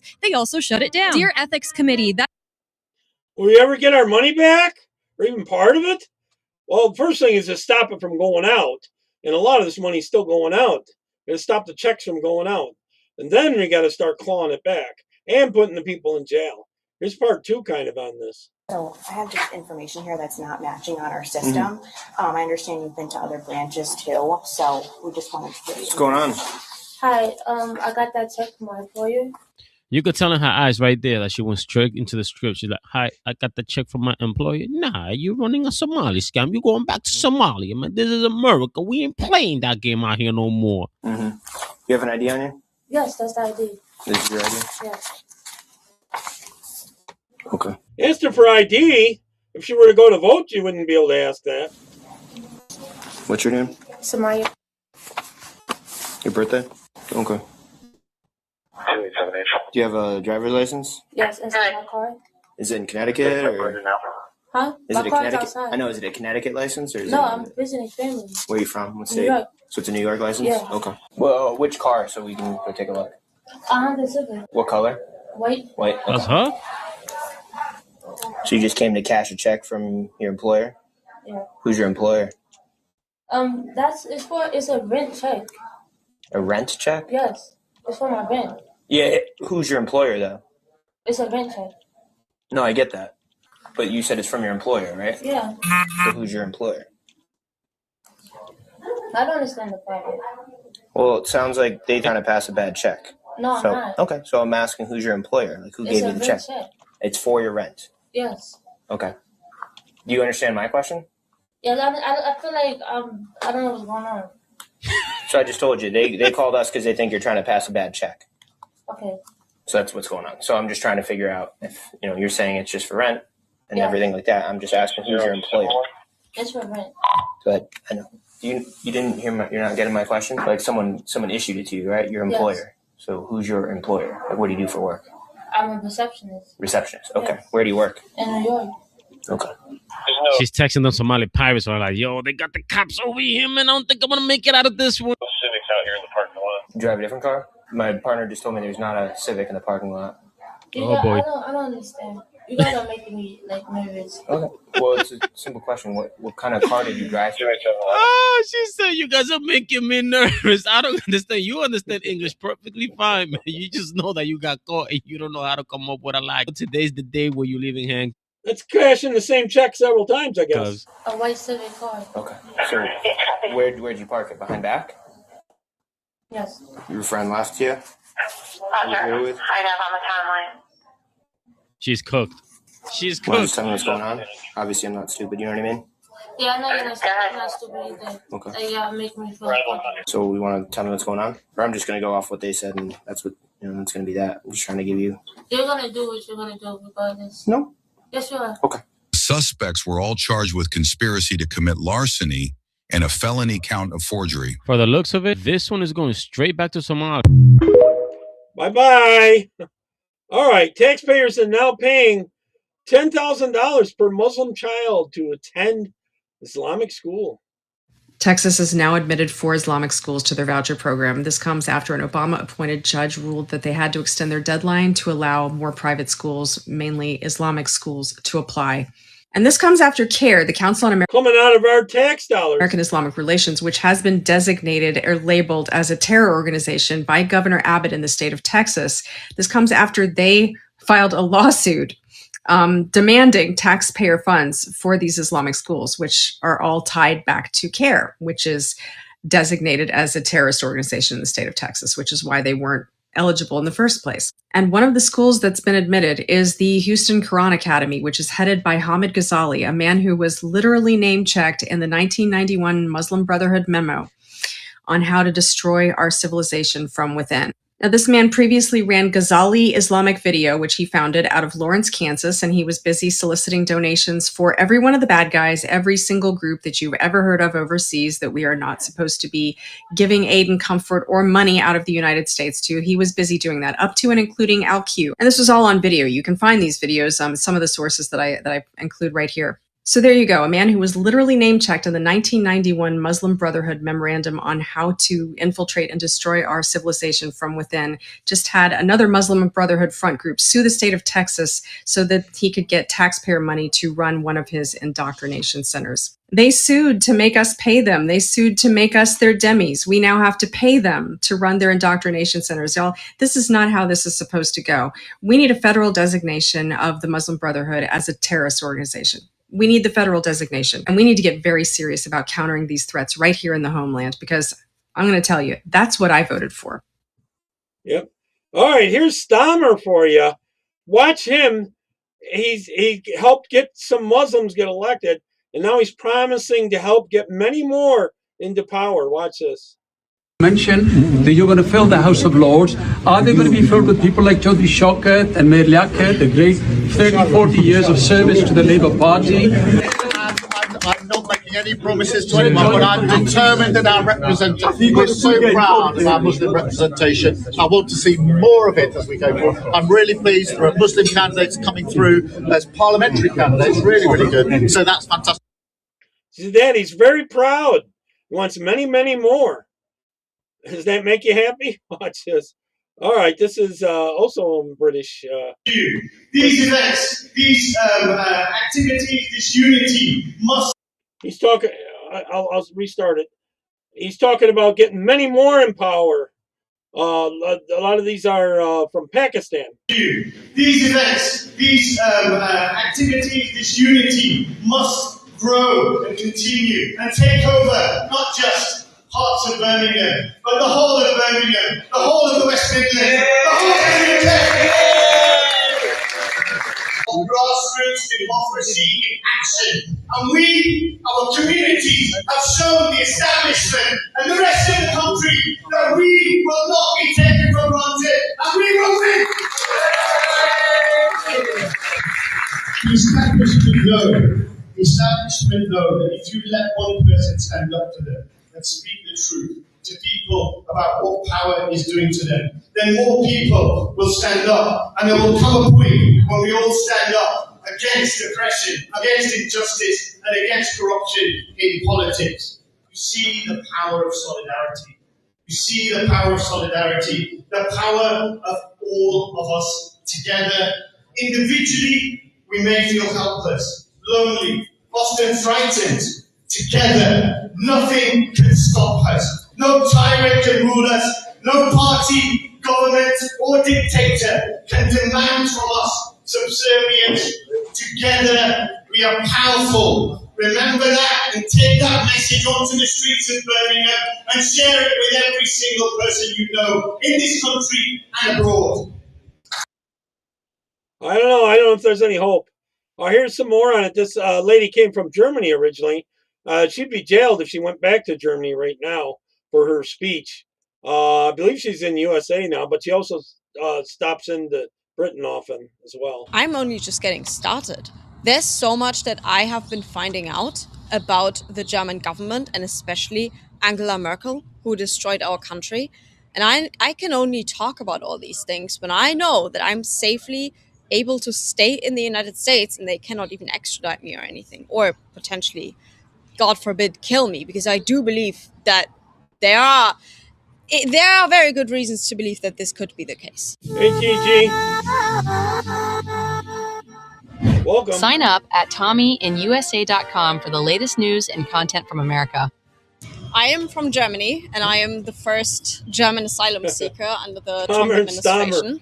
I don't think there's anybody else from Germany who has applied for asylum in America in many years. The last one was in 2008 because there was a family who wanted to homeschool their children, but homeschooling is illegal in Germany. Why? Because they want to indoctrinate our children. And it's become so horrific.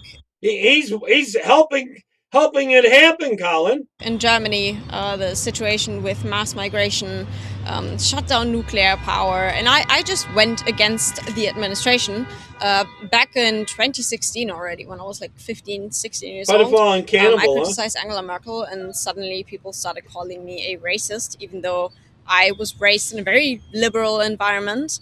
And as I started becoming more recognized, as I started my own YouTube channel and became known as the anti-Greta Thunberg because I opposed the climate change propaganda, that's when they started putting me under intelligence investigations. She was right for going after the climate stuff.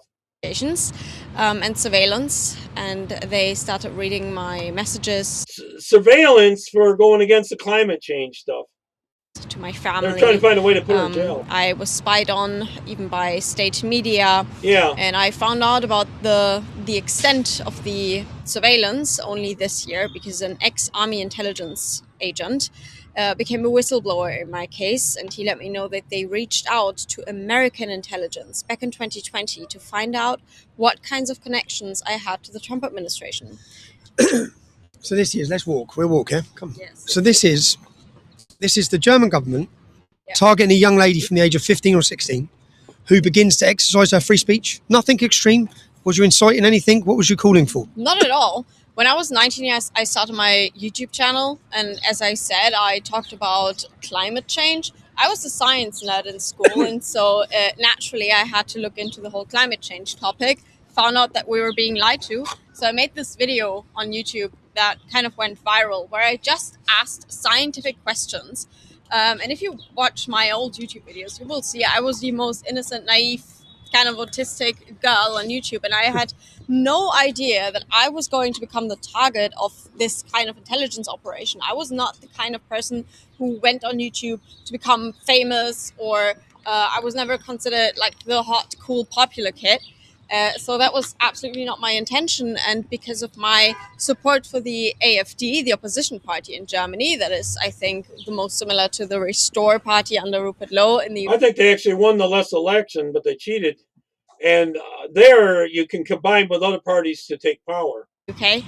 That became another main factor for the investigations and for the harassment and Antifa death threats, which I have been receiving, because the AfD is considered a far-right extremist party in Germany. But here's something media. that happened just recently that's a bit more positive, if you will, and I think that's mostly because the United States are watching what's going on in Germany, and they are getting scared of the impact that the Trump administration has. In 2025, last year, the German Domestic Intelligence Agency, ironically, they are called the Protection of the Constitution Office, which is so contradictory and ironic. They basically officially classified the AfD as a far-right extremist party, and what this means is that gives them, they wanted to ban them. Absolutely, you got it. Exactly, John. They are much better looking women. I think a lot of those women want to get married and have kids. That's why. They wanted to do what they did in Romania.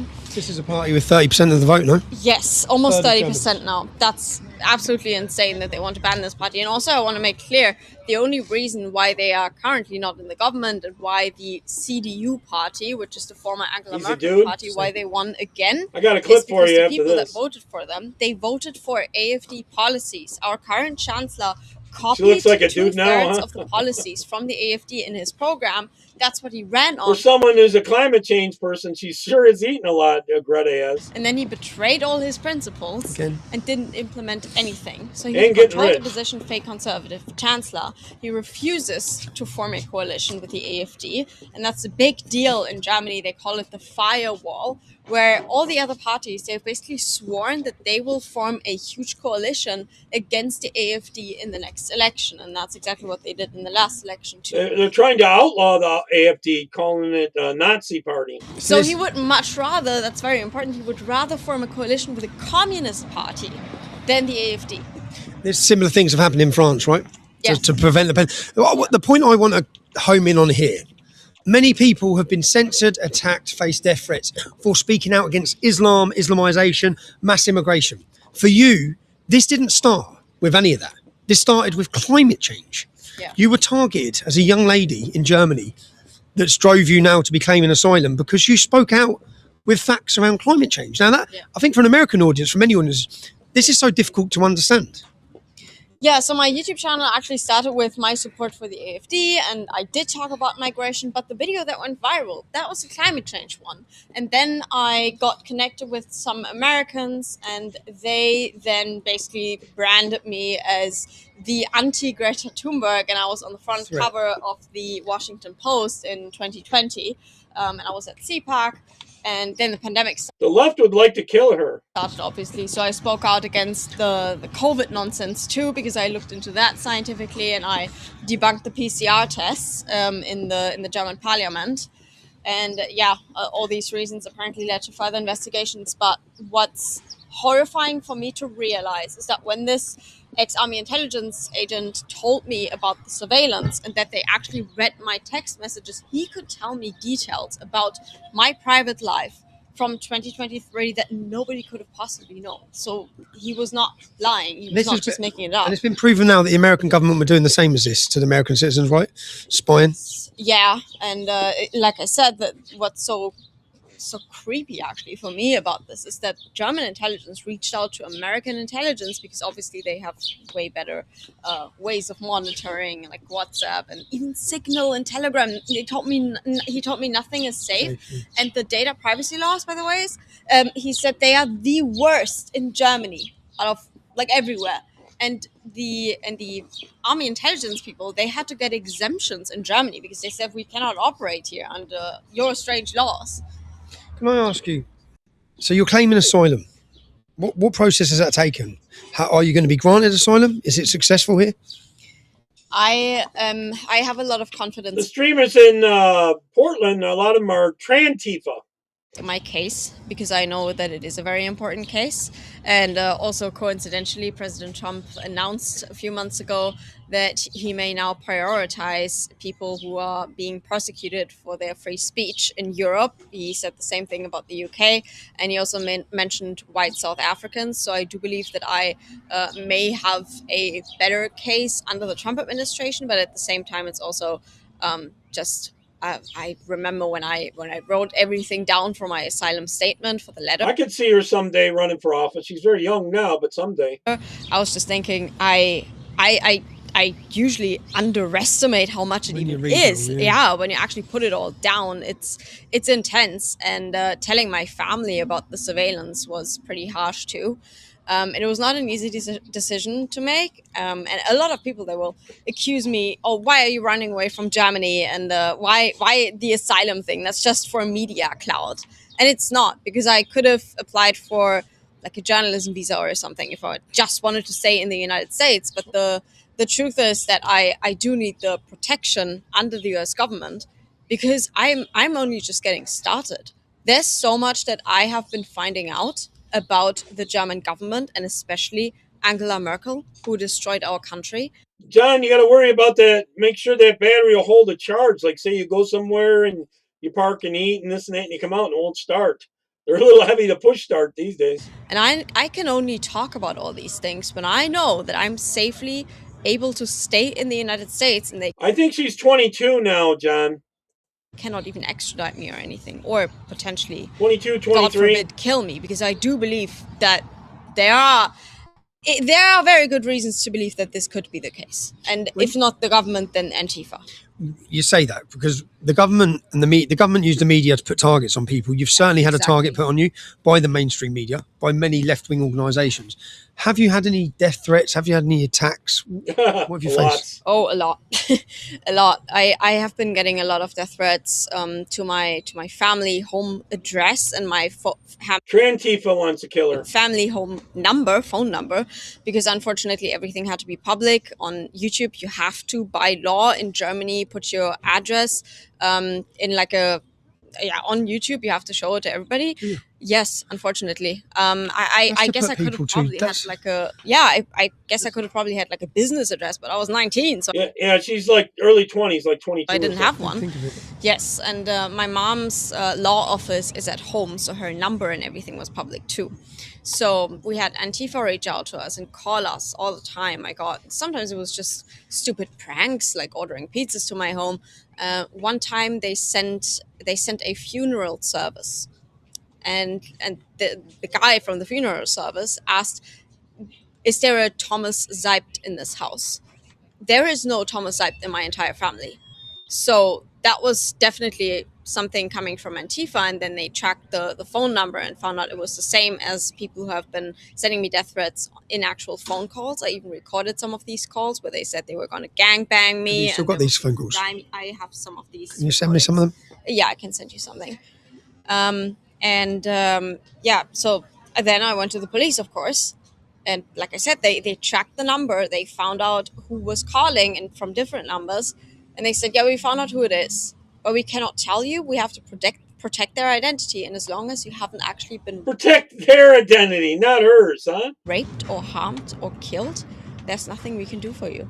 For an audience who's... Threats doesn't count for anything, huh? Listening to this, you may think that sounds unbelievable. My wife faced threats. My children faced threats. Police found out who the numbers were, even though they withheld it.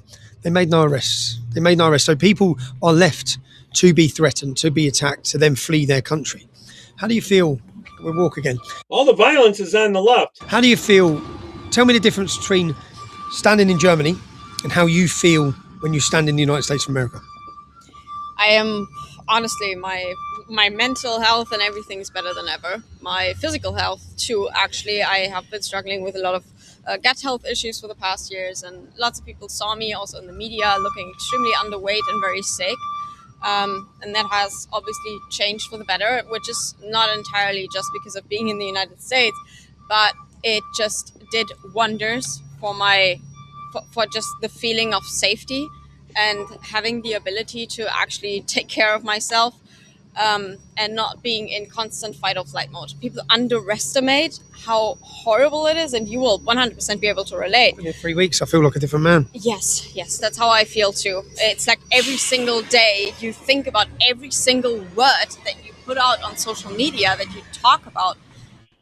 But yet the UK cops will go and ask for some post that you did, but a threat against someone, threaten to kill them and stuff like that. They won't bother with that.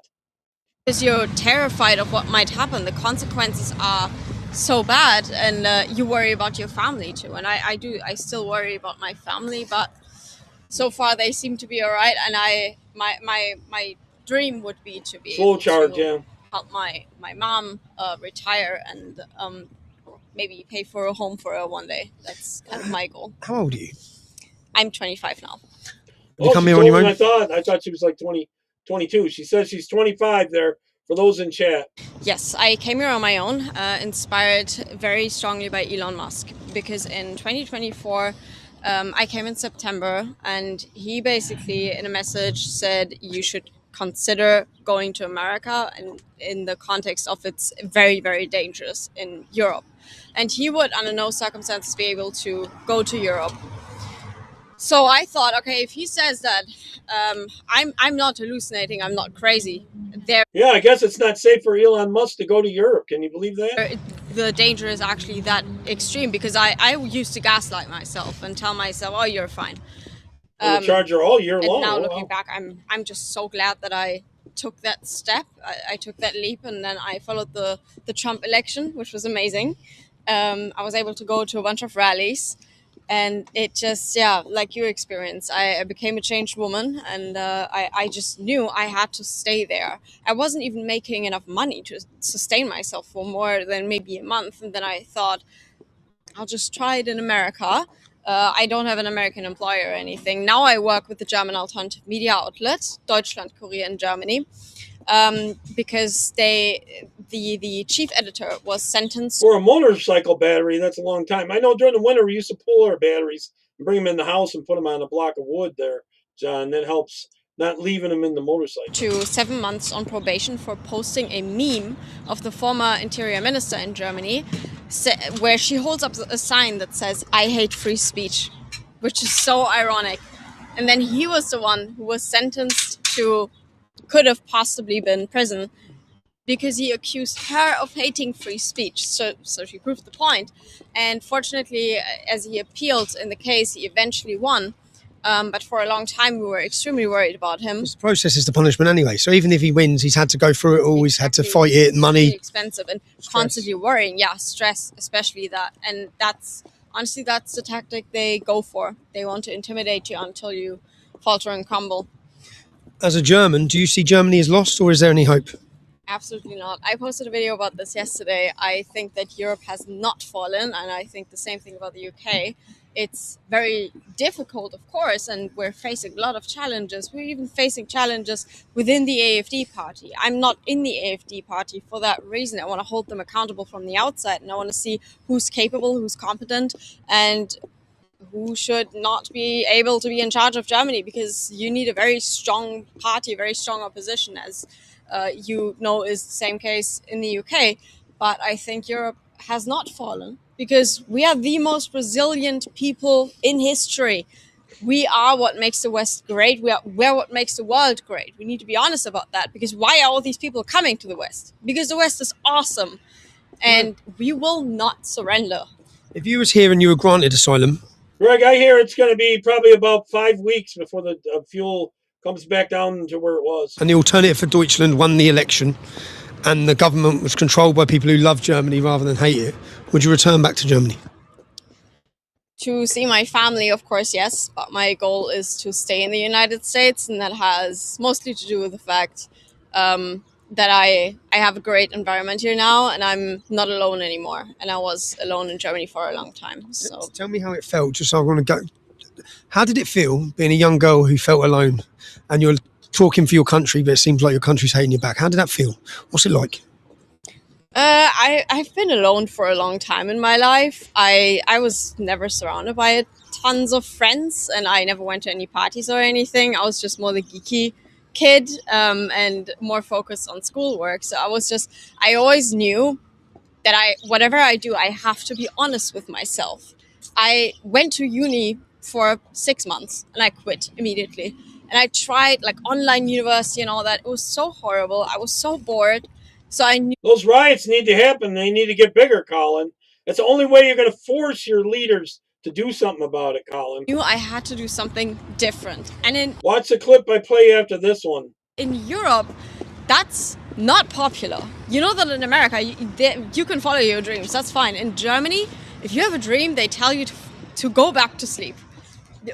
Because you're not allowed to dream. You're not allowed to have any goals. You're supposed to just stay in the system and then maybe stay in university until you're 30. That's peak. If you have a PhD and then you become a professor, that's the best thing you can achieve in Germany. For someone who didn't have any goals or dreams, you seem to have found your niche in alternative journalism. Where can anyone watch this, follow you, subscribe to you, see your content or support you? I am exclusively on X because it's the best platform. If you see me on Instagram or anything else, those are fakes. Because X, since Elon Musk took over Twitter, has totally changed the game. And it's the platform that has the most growth potential. And that's the most important part for me. I don't care about creator payout or anything. It's a world price. It's a world market, John. That's why it goes up. It's a temporary thing. It's just the best platform to spread the truth and to know that you will be heard by the people. In the long run, after this is done and Iran starts really producing oil and putting it on the regular market, the XR prices will be lower than they were before. Cool. Thank you for your fight. And it was nice. And it was nice to finally meet you as well. It's been a long time. I've been watching Naomi myself for a long time. When you see people stand up and fight, again, for me, I'm always questioning and asking, what's going on behind closed doors in this? Someone who's had to flee their country on their own, had to leave because of the threats. I face threats. I'm a man, It gets to me, okay? Young women facing threats, facing attacks. Again, not just the attacks by Islamists or extremists or Antifa, but by your own government.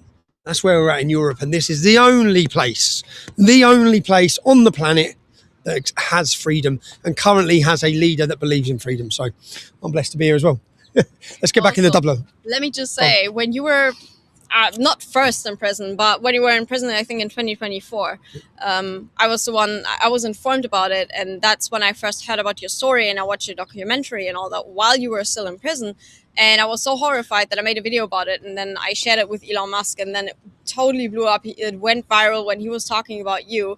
And he has a lot of respect for your path too. So yeah, that's... No, thank you. And I remember seeing your videos. When I got out, I saw it all. So thank you. I'm so glad that he is in freedom now, literally in America. In America, addressing members of Congress. How'd you like? At least for now. Them apples, Keir Starmer. Thank you, Naomi. Thank you, darling. Right. Both of them are standing up for people. Urban Scoop and Unite the Kingdom. I thought I paused it. This one's going to get to you.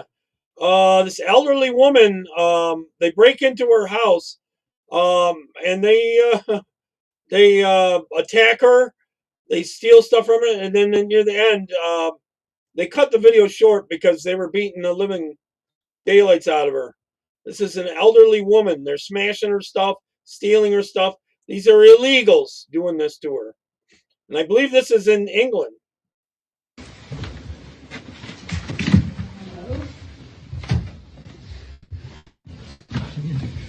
It's in London. Hi. Oh. Hi. Oh, you started me. Go in. Come out, please. Please, I'll sit down. Sit down. Shh. Please, sit down now. Be very quiet. And you'll be okay. Okay. They start smashing stuff on it. Shush. Now, you know what this is about? You know what this is about yourself now, so...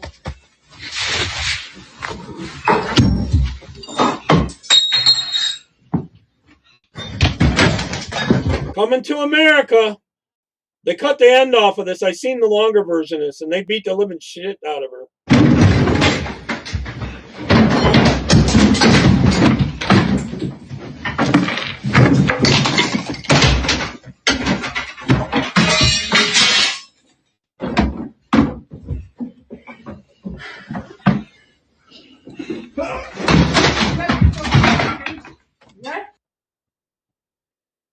I can't play the whole video because the real one, the full one, because it's really brutal. They smash her face and everything. So, all right, this is a Democrat in his constituents. Watch this one. Officially endorsing Choykot Chakrabarti for Congress. We need a disruptor. We need someone who's not a politician. I hope I don't offend you by saying that. No, that is a compliment. So Choykot, I've endorsed you. You've got my support. Would you vote for that dude? With the other dude? Totally outgoing for that kind of vote, I tell you. All right, Trump checkmates the Democrats. Well, on to this Fox News alert. President Trump just posting this on Truth Social. Quote, if the radical left Democrats don't immediately sign an agreement to let our country, in particular our airports, be free and safe again, I will move our brilliant and patriotic ICE agents to the airports where they will do security like no one has ever seen before, including the immediate arrest of all illegal immigrants who have come into our country, with heavy emphasis on those from Somalia who have totally destroyed, with the approval of a corrupt governor, attorney general, and Congresswoman Ilhan Omar, the once great state of Minnesota. I look forward to seeing ICE in action at our airports. Make America great again. And that comes, as we know, ICE is fully funded for a few years. So he does have the power to do this. And I guess the question remains, does Chuck Schumer continue this and President Trump make good on that promise he just put out on Truth Social? Be sure to like and subscribe for all the Fox News latest on YouTube and catch full shows streaming now on Fox One. Some people have to, in chat there, they have to go find those people and beat the living daylights out of them. All right, here's someone that used to be a Democrat. A lot of people are walking away. All right, guys, if you are a lifelong Democrat and you're asking yourself, what the hell happened to my party? I just want you to know that you are not alone. The Democratic Party has rooted its entire identity on one thing, being anti-Trump. They have no other identity, and this has now led them to being pro-IRGC. And you know, it's interesting to see how this war with Iran has finally brought so many lifelong Democrats to their moment of reckoning, because this moment is really a perfect storm that exposes every single one of their fraudulent positions at once. And you find yourself asking, yeah, John, they must not worry about getting arrested with them recording it themselves, you know? And they're doing that to an old lady. Well, what if I support the destruction of a murderous terrorist regime that wants to destroy America? How do I reconcile my support for that with my party's stance? I wonder if he gets more votes if he does the butt pirate thing with them. You see, for years, the hypocrisy inside the Democratic Party was much easier to hide. They could talk a big game about human rights, about democracy in the abstract. But in this current moment with Iran, well, it makes it impossible for them to hide what they have become. First, you have the pro-democracy lie, because we have the Iranian people who are literally in the streets, getting shot, getting killed, fighting for secular democratic freedom that we Americans claim to treasure. And these heroic Iranians have been sacrificing their lives to overthrow a regime that has been murdering and oppressing them since 1979. They are the perfect embodiment of a pro-democracy movement. And the left's response to this? Silence. That is until the US finally attacks. And then they speak up. But when they speak up against the very attack that's goal is to restore democracy, human rights, women's rights, freedom. Again, we are talking about a regime that kills Americans, that wants to destroy the West, that has tentacles in every part of the world, promoting terror in the name of radical Islam. And the Democratic Party is against removing them from power. Yeah. So people are finally starting to see through the BS. But what's happening inside the party goes even deeper. You see, the Democratic Party, they couldn't rally behind the Iranian people because their whole worldview, their whole ideology is largely built on a binary construct of oppressor versus oppressed. And they've somehow categorized the brutal terrorist regime, the IRGC, as oppressed because they are anti-American.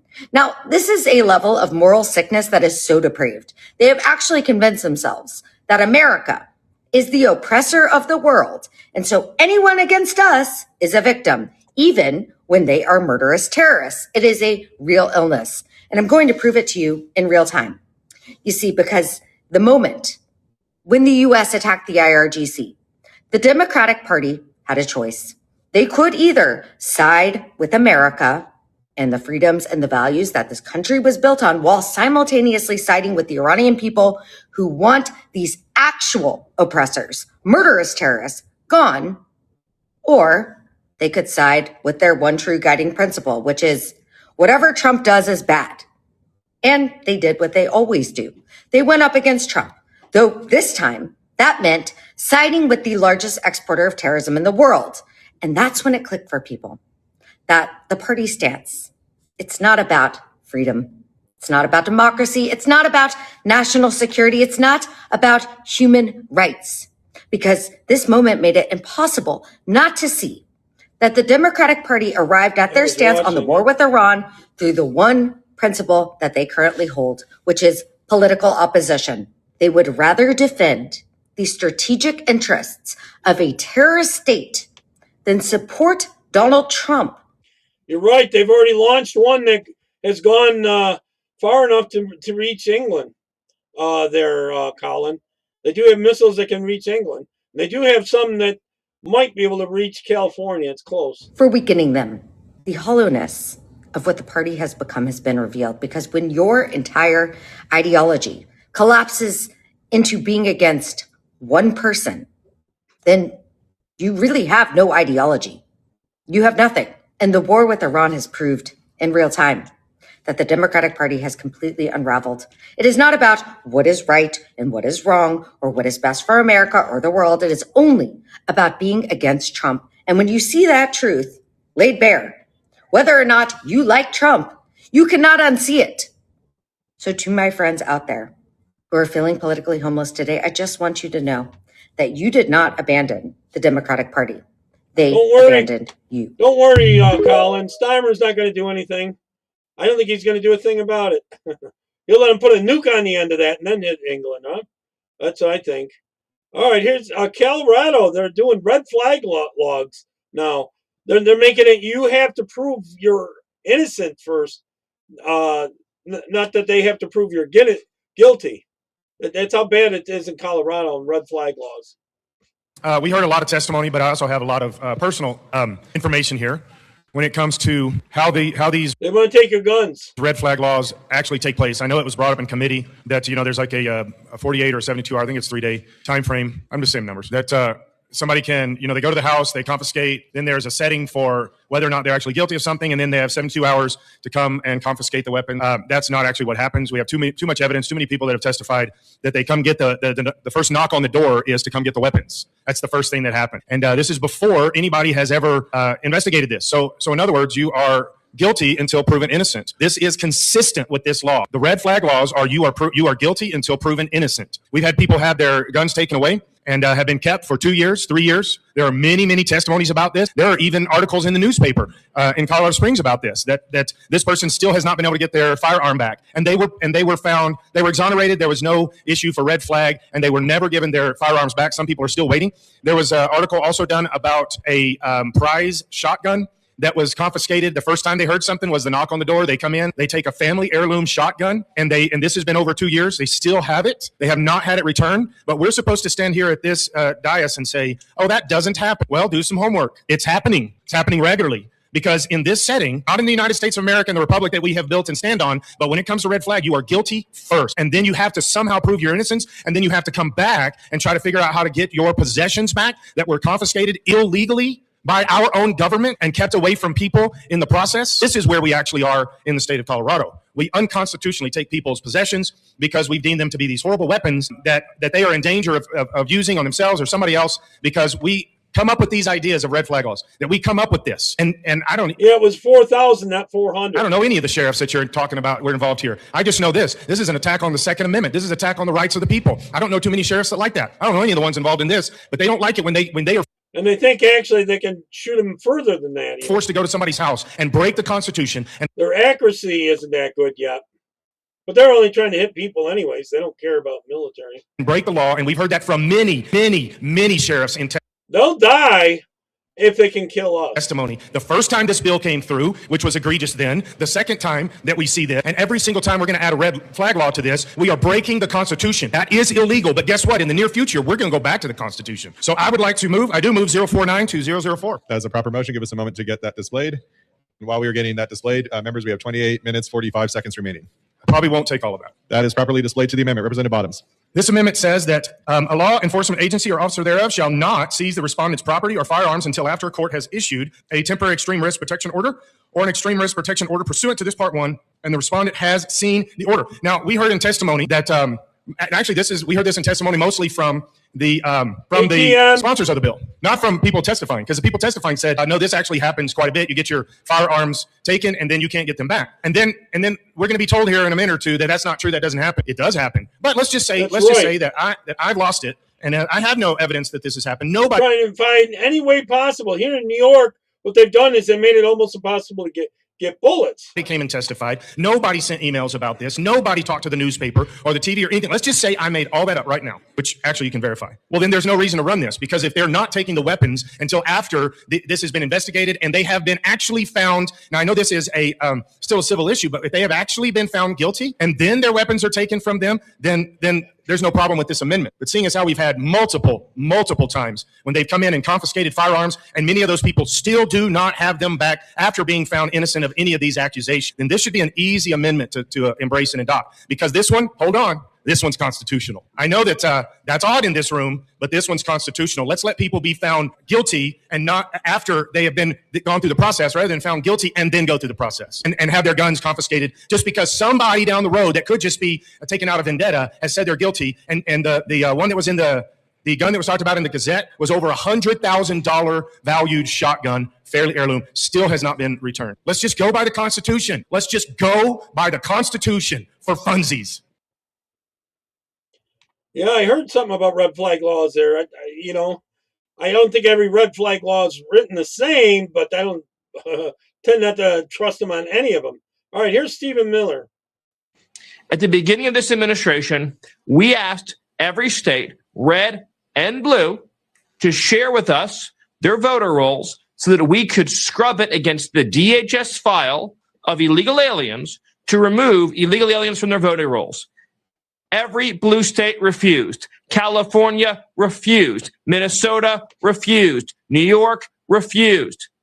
In fact, they sued us to stop us from removing illegal aliens from the voter rolls, removing non-citizens from the voter rolls. But that's not just the only thing. They don't want to get dead people off the rolls. They don't want to get felons off the rolls. They don't want to get out-of-state voters off the rolls. They don't want to get double and triple voters out of the count because they want the fraud. This is the most important issue, Sean, because the Biden administration brought 20 million illegal aliens into this country, and this is the way, the only way, to keep them from participating in our sacred democratic process.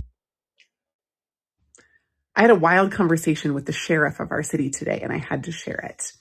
We had someone trespassing on our property over the weekend, and we called the police. You won't believe this. This is California. Let them know that there was an unauthorized car that was parked, there was no one in the vehicle, and that somebody had jumped the fence. And so when they came and encountered the person, they called us back. And this is what they said.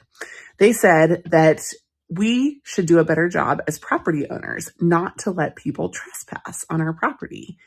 And I said, the 2 fences weren't enough. The signs that were posted that made it clear that it was not. So they had to jump over 2 fences. They had signs up, do not trespass.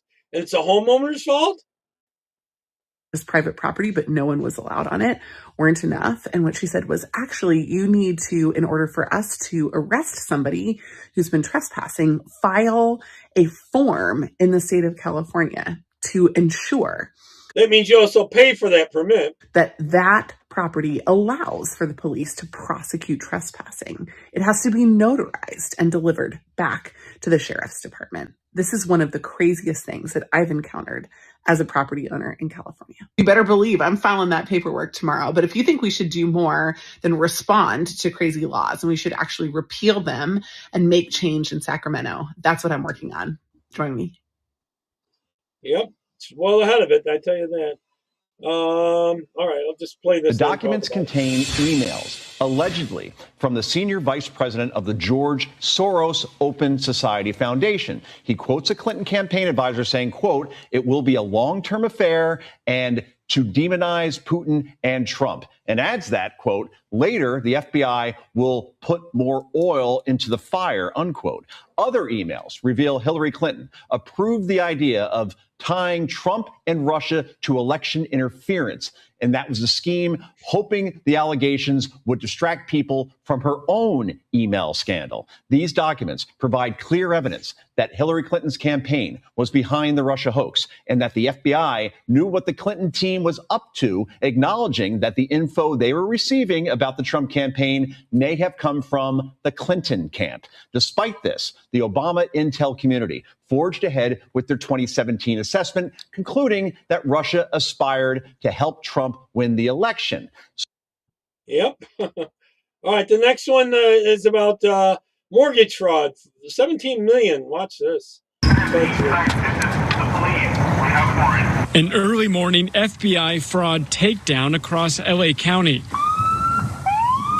Fox 11, the only TV crew there, as federal agents and police storm a North Hollywood home, zeroing in on a man they say is tied to a sprawling mortgage fraud scheme. It's a complex fraud scheme in which people are using private citizens' homes to leverage that to steal money. Moments later, the suspect walks out barefoot and in pajamas, placed in handcuffs. Parked outside, high-end cars, a Range Rover and Lexus, the home itself appearing freshly remodeled. This image from Apple Maps compared to how it looked Thursday morning. They live a very elaborate lifestyle He's gonna rot in based hell, on the Soros ill-gotten is. gains of this type of fraud. This arrest related to about 10 others happening simultaneously across LA County and as far away as Florida and Canada. This organized crime network has their minions, so to speak, on the lending side and the theft side of it. Nobody likes to see somebody get a bunch of money for nothing, basically. People they paid off their mortgages on their homes. They should feel confident that, they still own those homes free of encumbrances. According to charging documents, the suspects stole identities, often from elderly victims, then used those identities to access property records. From there, they convinced private lenders to hand over millions, falsely claiming those homes as collateral. Total losses around $17 million in fraudulent loans. We're certainly focusing on fraud in all its forms, not just fraud against the government or, whether it's the state or the national government. But it's also, in this case, you have fraud against private citizens. How much you want to bet that there's some illegal outside the country people involved in this? And, private lenders as well. A years-long investigation now turning into a wave of arrest with potentially more on the way tied to fraud. It is a priority for us based on what's going on nationally in this lane. Trying to recover those funds and get them back to the taxpayers is a priority. We're working closely with the IRS in that as well. Reporting in North Hollywood, Matthew Seedorf, Fox 11 News. Unbelievable. All right, you would think the hospitals would be a safe place to be, but it turns out it's not so much. Shocking news. A 42-year-old mechanic escaped from a hospital in the northern United States in a state of panic, shouting, "They want to take my organs." At first, police believed he was delirious after a minor accident, but 2 hours later, a raid changed everything. The man, Mark Delcourt, was admitted for a minor injury, but his file had been altered to irrecoverable, and he was moved to a technical/maintenance wing. The doors were locked. The cameras were turned away. Mark heard two people whispering, "No family, we start tonight." In panic, he ripped out his IV, crawled into a ventilation duct, and escaped. Police thought he was still panicking, but Mark insisted there are more people alive in there. At 0047, a special tactical unit raided the basement. They found 4 patients strapped down, one lying on a table next to a tray of surgical tools stained with dried blood. Behind a false wall, they discovered a secret room containing 6 unregistered medical refrigerators and 28 files marked with a red X. The American public is in shock. A hospital, supposedly the safest place, suddenly appears to be the most dangerous for patients without family by their side.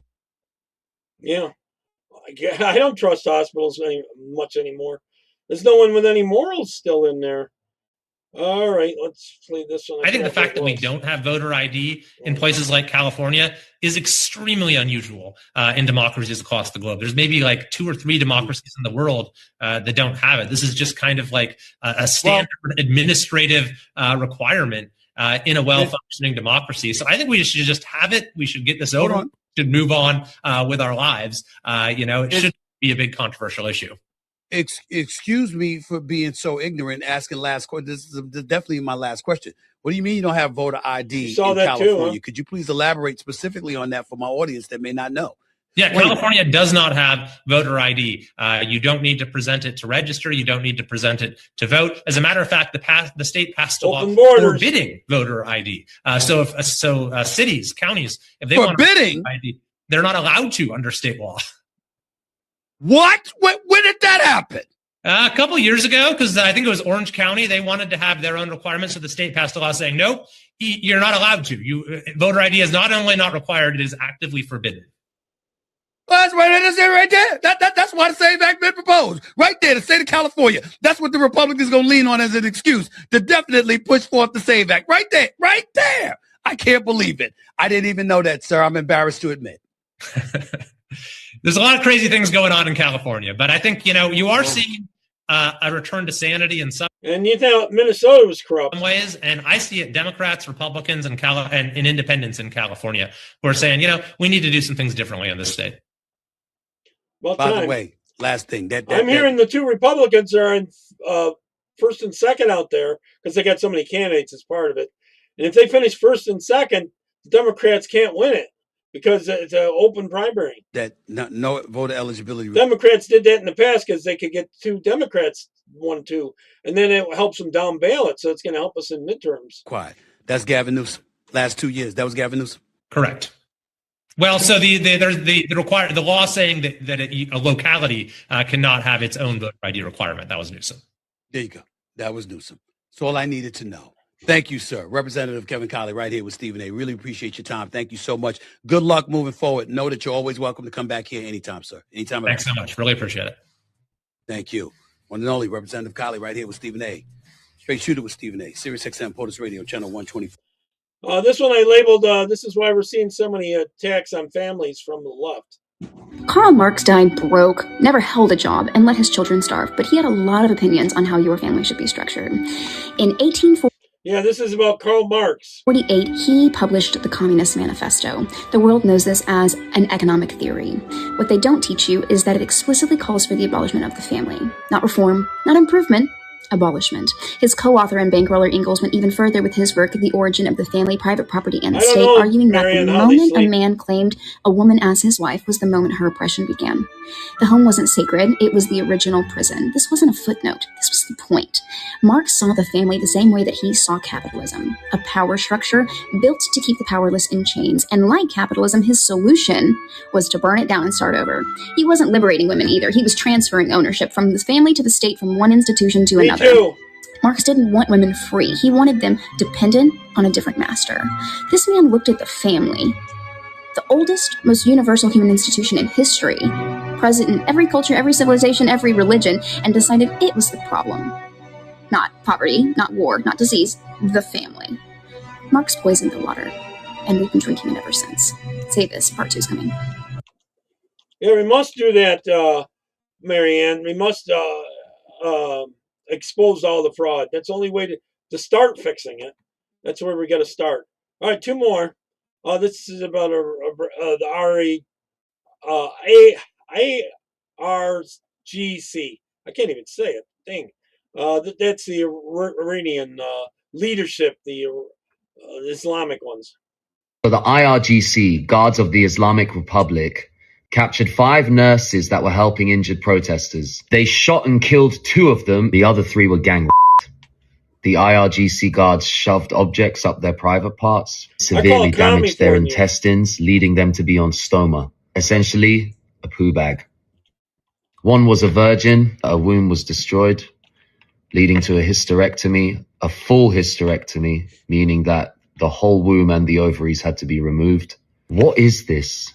What do you call this? And I want answers from the lefties that are sticking up for the IRGC. What do you call this? Please enlighten me, because you're the one sticking up for them. I've seen videos there and in Iraq when ISIS had it. What they do is to guys where they stick a hose, very friction type hose, up a guy's butt and then pull it inside out. And they're also doing that to women in their vagina area. They'll put like a thick hose up a woman's vagina and then pull it so it turns it inside out on them. They're so in. That's how they torture some of them. They end up dying, of course. All right, there's a last video. Don't talk about Islamophobic to Iranians. They executed 3 teenagers this morning, the day before Persian New Year, while getting bombed by Israel and America. It is disgusting, Miriam. Those of you that are still so worried that America and Israel are killing civilians in Iran right now, don't worry your pretty little dead black hearts. The Islamic Republic is still doing a great job killing civilians in Iran. They have become so weak because of Israel and America that their only biggest enemies right now are 18-year-old boys in prison. They killed them, they executed them with the first Islamic prayer this morning, the day before Persian New Year. You know how I've heard from my friends since then, they've been going into the prisons and just killing them. Because they want to get rid of them because they could be part of the uprising here, which they're losing power right now. How cruel and vile that is, how demonic it is. I don't know, Miriam. To execute teenagers. Where the fuck are you all? This is why I want this war to finish. We have to finish them. We can't leave them in power. We can't leave them in power. All you activists, speak up.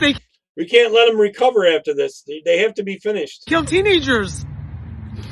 Do you understand why we don't have Islamophobia? We have Islamic trauma. Every single prayer that we hear reminds us of execution, killing, raping, and torturing. I'll check it out right doesn't now. bring any calmness to our minds. It only brings stress and trauma. Every single Islamic prayer only brings trauma and cries and anger and screams to our Marianne, mind. I'll play it if it's not very long. Ah! The day before Persian New Year, these families have to bury their kids. Oh, it's a little bit longer. I'll play it tomorrow, maybe. May the death of Islamic Republic be very painful and very fast. And all of you who are still against this attack, you guys are the biggest enemies now. The blood of these beautiful angels are in your hands now.